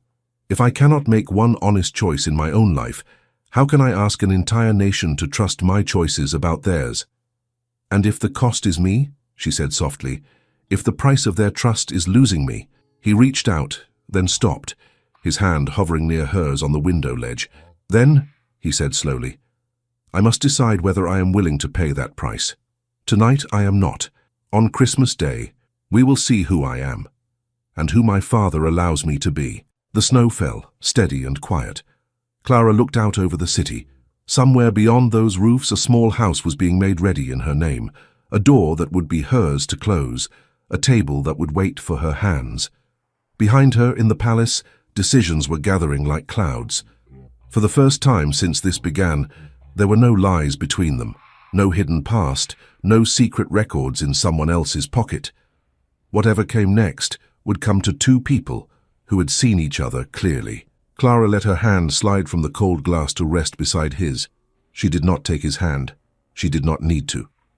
They stood there in the quiet, watching the snow, two hearts waiting for an answer that would come with Christmas morning. Christmas morning came with bells. They rang from every church tower in Vienna, bright and insistent, cutting through the pale winter light. Their echoes reached Schönberg Palace, vibrating in the glass panes, trembling in the air of every corridor. Clara woke before the first chime. She had not truly slept. She had drifted in a shallow pool of rest, rising every time the wind tapped the shutters, every time her thoughts crowded in. Now she lay still for a moment, listening. Bells. Christmas, she whispered to the empty room. Her chest ached. On the table near her bed, Gerda had left a sprig of evergreen tied with a red ribbon and a small card in a neat, firm hand. For courage, it read. You have more than you think. Clara smiled faintly, then swung her legs out of bed. She dressed in a simple gown the maids had brought the night before. No silks, no embroidery. Plain grey-blue wool, well cut. She twisted her hair back with fingers that wanted to shake. A knock sounded at the door. "Come in," she called. Johann entered, his expression cautious. "Good morning, Fräulein," he said. "Is it?" she asked. "That depends on His Majesty," Johann replied. "He has sent for you. The family is gathered in the small audience chamber." Her heart jumped. "Now?" she asked. "Now," Johann said gently. "The prince is already there." Clara drew a breath. "Then there is no sense delaying," she said. "Let us go." They walked through quieter corridors than usual. Most of the palace was at mass or preparing for it. The smell of beeswax and pine drifted faintly through the air. At the door of the small audience chamber, Johann stopped. "Here," he said. "I go no farther. They will announce you." She nodded, palms damp. The guard outside opened the door and spoke her name. "Fräulein Clara von Weissenthal." She stepped inside. The room was not large, but it felt full. The emperor sat in the central chair, as he had in his private audience room, but the atmosphere was different now. No ministers, no generals, only family. Elise and Anna stood together to one side. Friedrich lounged near a window, his usual grin muted. Several aunts and uncles were scattered about, their faces watchful. Countess Amalia stood near the back, her hands folded, her expression carefully composed. Leopold stood a few paces from his father's chair. He turned at once when she entered. His face was pale, but his eyes lit when he saw her. That alone steadied her more than any ribbon of evergreen. She walked to a place midway between the emperor and the door and curtsied. "Your Majesty," she said. "Your Imperial Highnesses." Franz studied her for a long moment. "Come closer," he said. She obeyed, stopping at a respectful distance. "Do you know why you are here?" he asked. "Yes, Your Majesty," she said. "To hear your judgment." Anna made a small protesting sound, quickly smothered by Elise's elbow. Franz's mouth twitched. "Direct," he said. "I suppose that is one advantage of not being raised at court. No endless circling." He leaned back in his chair. "I have spent a sleepless night," he said. "I do not enjoy them at my age. When I was young, I lost sleep over battles, treaties, rebellions. Now I lose it because my son has decided to rewrite the rules of marriage." A ripple of wary amusement passed through the room. "I have read your records," he went on. "I have spoken with your former superiors. Frau Metzger, for one, had a great deal to say about your habit of taking blame for others." Clara's cheeks warmed. "I did not wish the boy to be dismissed," she said. "That is what she said," Franz replied. "She seemed quite offended that you would throw yourself between her and her discipline. It upset the order of her kitchen." Anna stifled a laugh. Franz's gaze sharpened. "I also learned," he said, "that in 3 years of service you never once tried to use someone else's position to gain favor. You did not beg for easier duties. You did not scheme to move from scrub bucket to parlor. You simply did your work." "I did not think I had a right to demand better," Clara said quietly. Everyone has a right to demand better, Franz said. The question is whether they have the power to do so. He shifted his gaze to Leopold. You have given her that power, he said. By bringing her here, by placing her in the center of a storm, you dressed her up, called her your wife, and tossed her into a sea of sharks. Did you think about what would happen when they smelled blood? Leopold's jaw tightened. I thought, he said, that I could shield her with my rank. I was wrong. I am trying to correct that, Franz grunted. You cannot correct everything with a speech, he said. Though I admit last night's effort was effective. There was a hint of reluctant respect in the word. He turned back to Clara. You spoke well, he said. You did not beg. You did not perform. You simply said what you knew. That is rare here. Clara swallowed. Thank you, Your Majesty, she murmured. Do not thank me yet, he said. You may not like what comes next. He rose from his chair. When I was your age, he said, looking past her to some point only he could see, I fell in love. The room shifted. This was not a story many had heard. She was not a princess, he said. She was the daughter of a minor count, clever, stubborn, fond of horses and arguments. We were not supposed to meet at all, but we did. In a stable, of all places. A faint smile touched his mouth, then faded. My father forbade it. He said the empire needed a different union, stronger ties, wider influence. I obeyed. He looked at Leopold. I married your mother, he said. I grew to love her. But sometimes, even now, I wonder what kind of emperor I might have been if I had defied him. If I had learned at 20 that a man can make a choice for his own heart and still serve his country. Leopold's eyes softened. You have told me many things, he said quietly. You never told me that. I did not wish to encourage you, Franz replied dryly. You are stubborn enough without romantic stories. He drew a breath. I will not lie, he said. Your choice still troubles me. Not because she was a maid. I find that part increasingly refreshing. It troubles me because you did not trust me with the truth from the beginning. Because you lied to the court. Because you thought you had to trick us into accepting her. I thought you would say no, Leopold said simply. I thought if I came to you with a servant on my arm and no plan, you would send her away before I could speak. You were probably right, Franz said. I am not a patient man. He moved closer to Clara, studying her as if seeing her for the first time. Look at me, he said. She lifted her gaze to his. You understand, he said, that if I consent to this, your life will never be simple again. People will pry into every corner of your past. They will mock your mistakes. They will attribute to you every change they dislike. They will call you an upstart, a schemer, a symbol of everything they fear. Yes, Your Majesty, she said. And still you wish this? He asked. She swallowed. I wish to be free, she said. That was my first wish, a house, a door, a life that did not depend on someone else's temper. The prince offered me that. I accepted. You could still have it, Franz said, even if I send you away. I know very well what he has arranged. She blinked. You know about the house, she whispered. I am the emperor, he said. Do not look so shocked. There are very few shadows in this palace that I am unaware of. Leopold stared. You said nothing, he said. I was curious to see what you would do when you thought you were being very clever, Franz replied. It has been entertaining. Clara almost smiled. Almost. Franz's gaze returned to her. You have your house, he said. In a manner of speaking, the papers are signed. The trust holds the deed.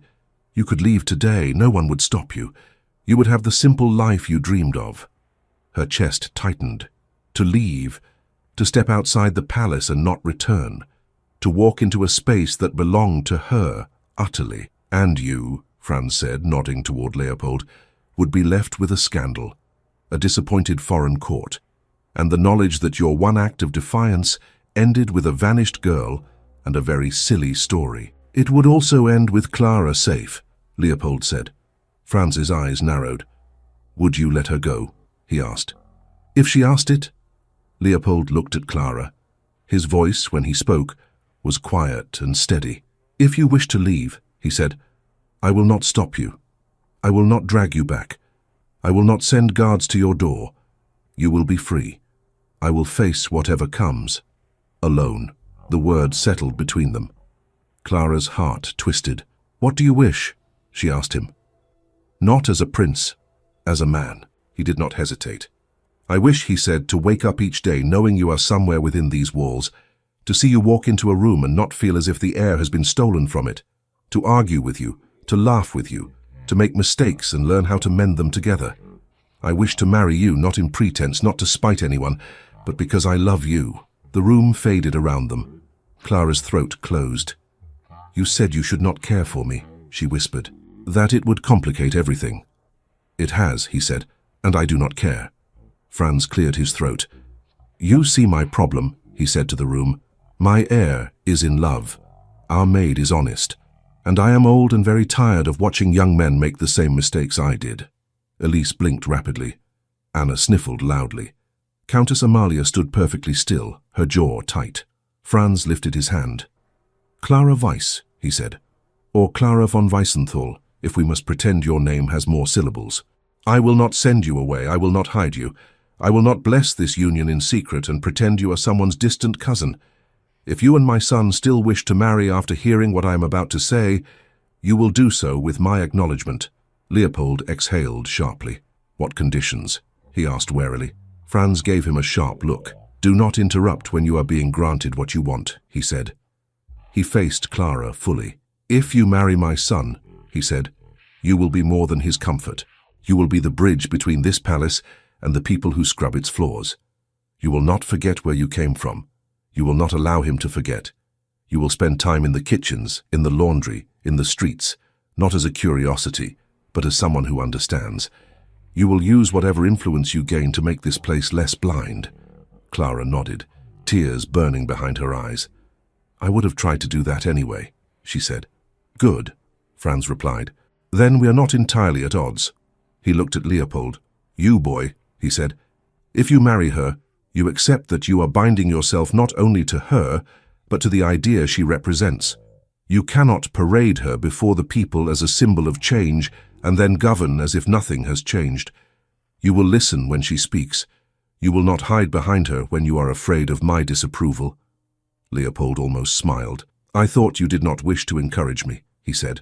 "I do not," Franz said. "Yet here we are." He sighed. "I will face the ministers," he went on.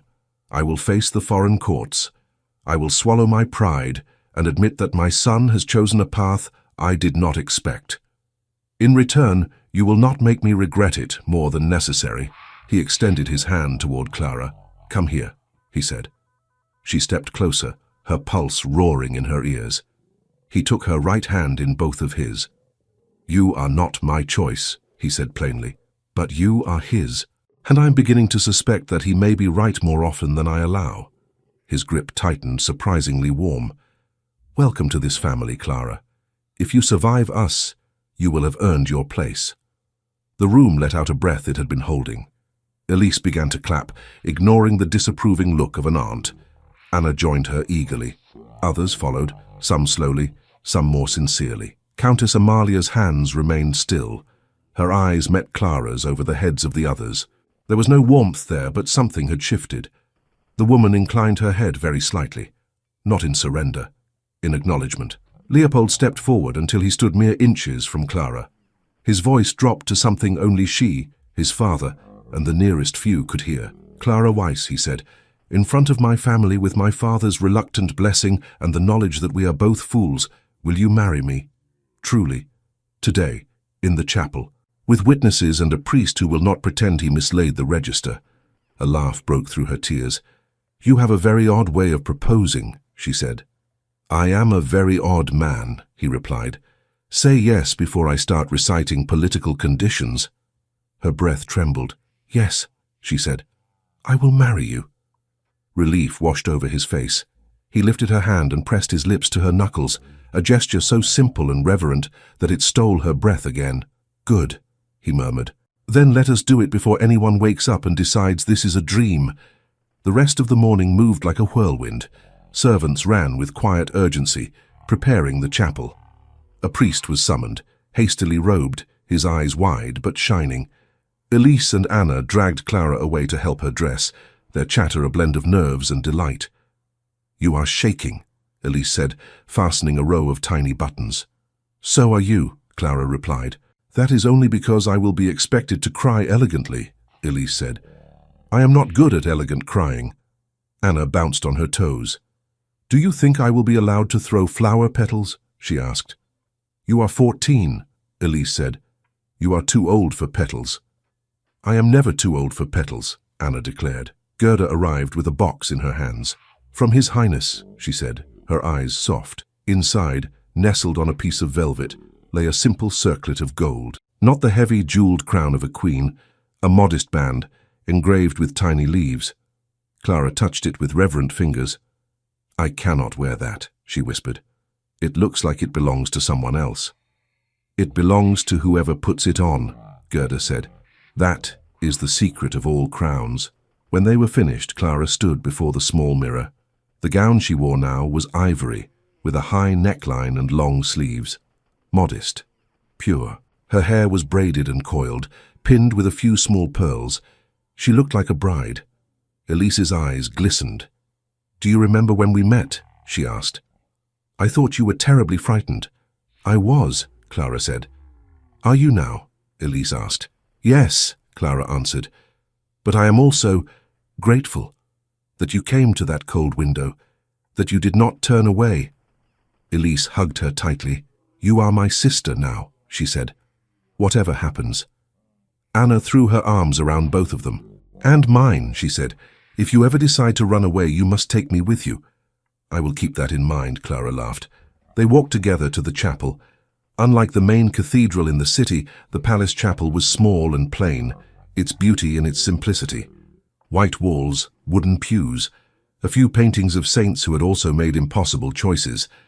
The imperial family waited in the front rows. A few trusted nobles were present, those who had not flinched the night before when opinions had been asked. General Hauer, the noblewoman whose mother had been a merchant, the bishop who spoke of scripture. Leopold stood at the front, near the altar. When he saw Clara, he forgot to breathe for a moment. She moved down the aisle, her steps slow but steady. The murmuring stopped. The priest cleared his throat, but no one looked away from her. She reached Leopold's side and took her place facing him. He leaned closer, his voice barely a whisper. You are the bravest person I know, he said. I am terrified, she whispered back. That is what makes it brave, he said. The priest began. The words of the ceremony were familiar to many there. They had heard them at a dozen weddings. Yet today they felt sharper, more alive. Do you, Leopold von Habsburg, take this woman, Clara, to be your lawfully wedded wife? The priest asked. Leopold looked into her eyes. I do, he said, with all that I am and all that I am not yet. And do you, Clara, take this man, Leopold, to be your lawfully wedded husband? The priest asked.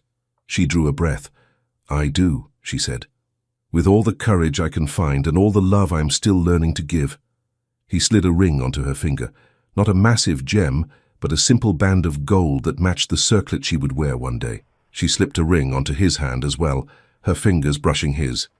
In the name of God and before these witnesses, the priest said, I declare you husband and wife. What God has joined, let no man put asunder. Leopold did not wait for further invitation. He lifted her face in his hands and kissed her. It was not a grand, sweeping kiss no one would forget.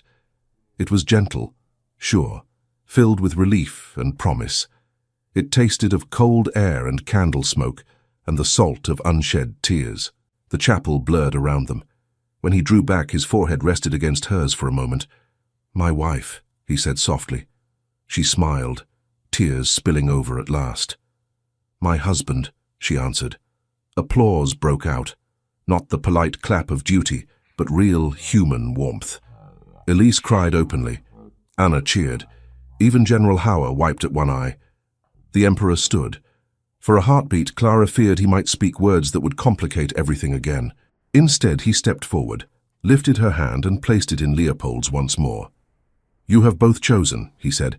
Now we will see what you make of that choice. There was no blessing spoken aloud. It was in his gesture. Later, after a small wedding breakfast where Anna indeed scattered petals, and Friedrich made toasts that veered dangerously close to irreverent, Leopold led Clara through a series of passages she had never known existed. Where are we going? She asked, half laughing. To meet your new subjects, he said. They emerged onto the palace balcony. A murmur rose from below like the sound of the sea. Word had spread, of course. It always did. People had gathered in the square outside, despite the cold, craning their necks, stamping their feet, talking all at once. When Leopold and Clara appeared, the murmur swelled. Some faces showed shock, some delight, some skepticism. They looked up at a prince in uniform, and at his side not a foreign princess in layers of jewels, but a young woman in a simple ivory gown, her hair coiled like any other girl's on her wedding day. Leopold raised his hand. "My people," he began. Clara's hand tightened in his. He glanced at her and smiled. "Our people," he corrected. "You have heard many things. Rumors, stories, some of them true, some less so. You know that the woman beside me did not grow up in palaces. She has scrubbed floors like yours. She has known hunger, she has been cold. Today she is my wife." The crowd shifted. A voice called out, rough and curious. "Is she one of us, then?" Clara stepped forward before she could second-guess herself. "I was," she called back, surprised at the strength in her own voice. "I suppose I still am. I will not forget it. I will never pretend I woke up with this crown on my head. If I am to stand here, I will stand as someone who knows what it is to stand down there." There was a pause. Then someone began to clap. It spread, hesitant at first, then louder. A cheer rose, not as thunderous as those for military victories or royal births, but real. Leopold looked at her, his eyes bright. "You are learning quickly," he murmured. "You are a terrible influence," she replied. He laughed. As they stood together, the snow began to fall again, soft and slow. It caught in her hair, on his shoulders, on the stone of the balcony. For a long moment Clara let herself simply feel. The cold on her face, the warmth of his hand, the hum of the crowd, the steady beat of her own heart, no longer trying to escape her chest. Humiliation had brought her here, she thought. A broken tray, a lie in a corridor, a prince's desperate plan. She had been nothing more than a solution to a problem. Now she was something else. Not a princess in the way the storybooks told it. She was still learning how to move in silk, how to answer barbed questions without bleeding. She would stumble again. There would be battles yet, with nobles, with tradition, with her own fear. But she was no longer a shadow in the corners of the palace. She was standing in the light beside a man who had chosen her with all the stubbornness in his soul. Later, when the bells rang again for evening prayers, and the palace grew quieter, Clara and Leopold found themselves back at the window where they had stood the night before. The city below was lit with candles in 100 windows. Families gathered around tables. Children pressed their noses to glass, watching snowflakes drift. "Do you remember," Leopold said, "what you told me you wished for in the chapel when you thought God might be listening?" "A room of my own," she said. "A door, a life that did not depend on another's whims." He nodded. "You have that now," he said. "Twice over." She smiled. "I have more than I asked for," she said, "and more to lose." "Do you regret it?" he asked. She turned to him. "No," she said. "If I had chosen the house and left you to this alone, I would have been safe. But I would have spent every winter wondering whether I had turned away from my own life because I was afraid. I have lived too long letting others decide my path. This time I chose the harder road. It feels right." He reached for her hand. "We will make it less hard," he said. "Together." "You cannot promise that," she said. "No," he agreed. "But I can promise to keep trying, to listen, to change when change is needed, to fight beside you, not in front of you as if you were a shield." Her throat tightened. "And I," she said, "promise to remind you that you are a man, not a portrait. To tell you when you are wrong, even when the rest of the world is bowing. To stand between you and your worst instincts, as you did between me and my fear." He smiled. "Then we might just manage," he said. She leaned her head lightly against his shoulder. Outside, snow fell on palaces and tenements alike, on grand avenues and narrow alleys, on the roofs of the rich and the poor with the same quiet blessing. Someone, somewhere, was lighting a candle and whispering a wish. Clara thought of the girl she had been, scrubbing floors in the orphanage, dreaming only of a door to close. She wished she could reach back through time and tell that girl, "You will be humiliated. You will be afraid. You will be asked to pretend and then to tell the truth." But one day a man who is more than his title will ask you to stand beside him, and you will say yes. And in saying yes, you will become more yourself than you have ever been. She did not know what the future would bring. Children, perhaps. Wars, perhaps. Joy and sorrow woven together as they were in any life. But she knew this.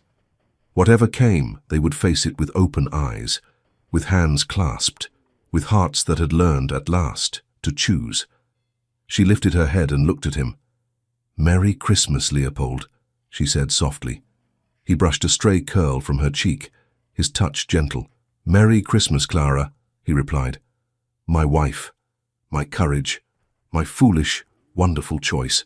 And as the bells rang out over the snow-covered city, two souls who had once walked very different roads stood together at a window, ready at last to begin the long, ordinary, beautiful work of loving and being loved. Thank you so much for listening to this story all the way to the end.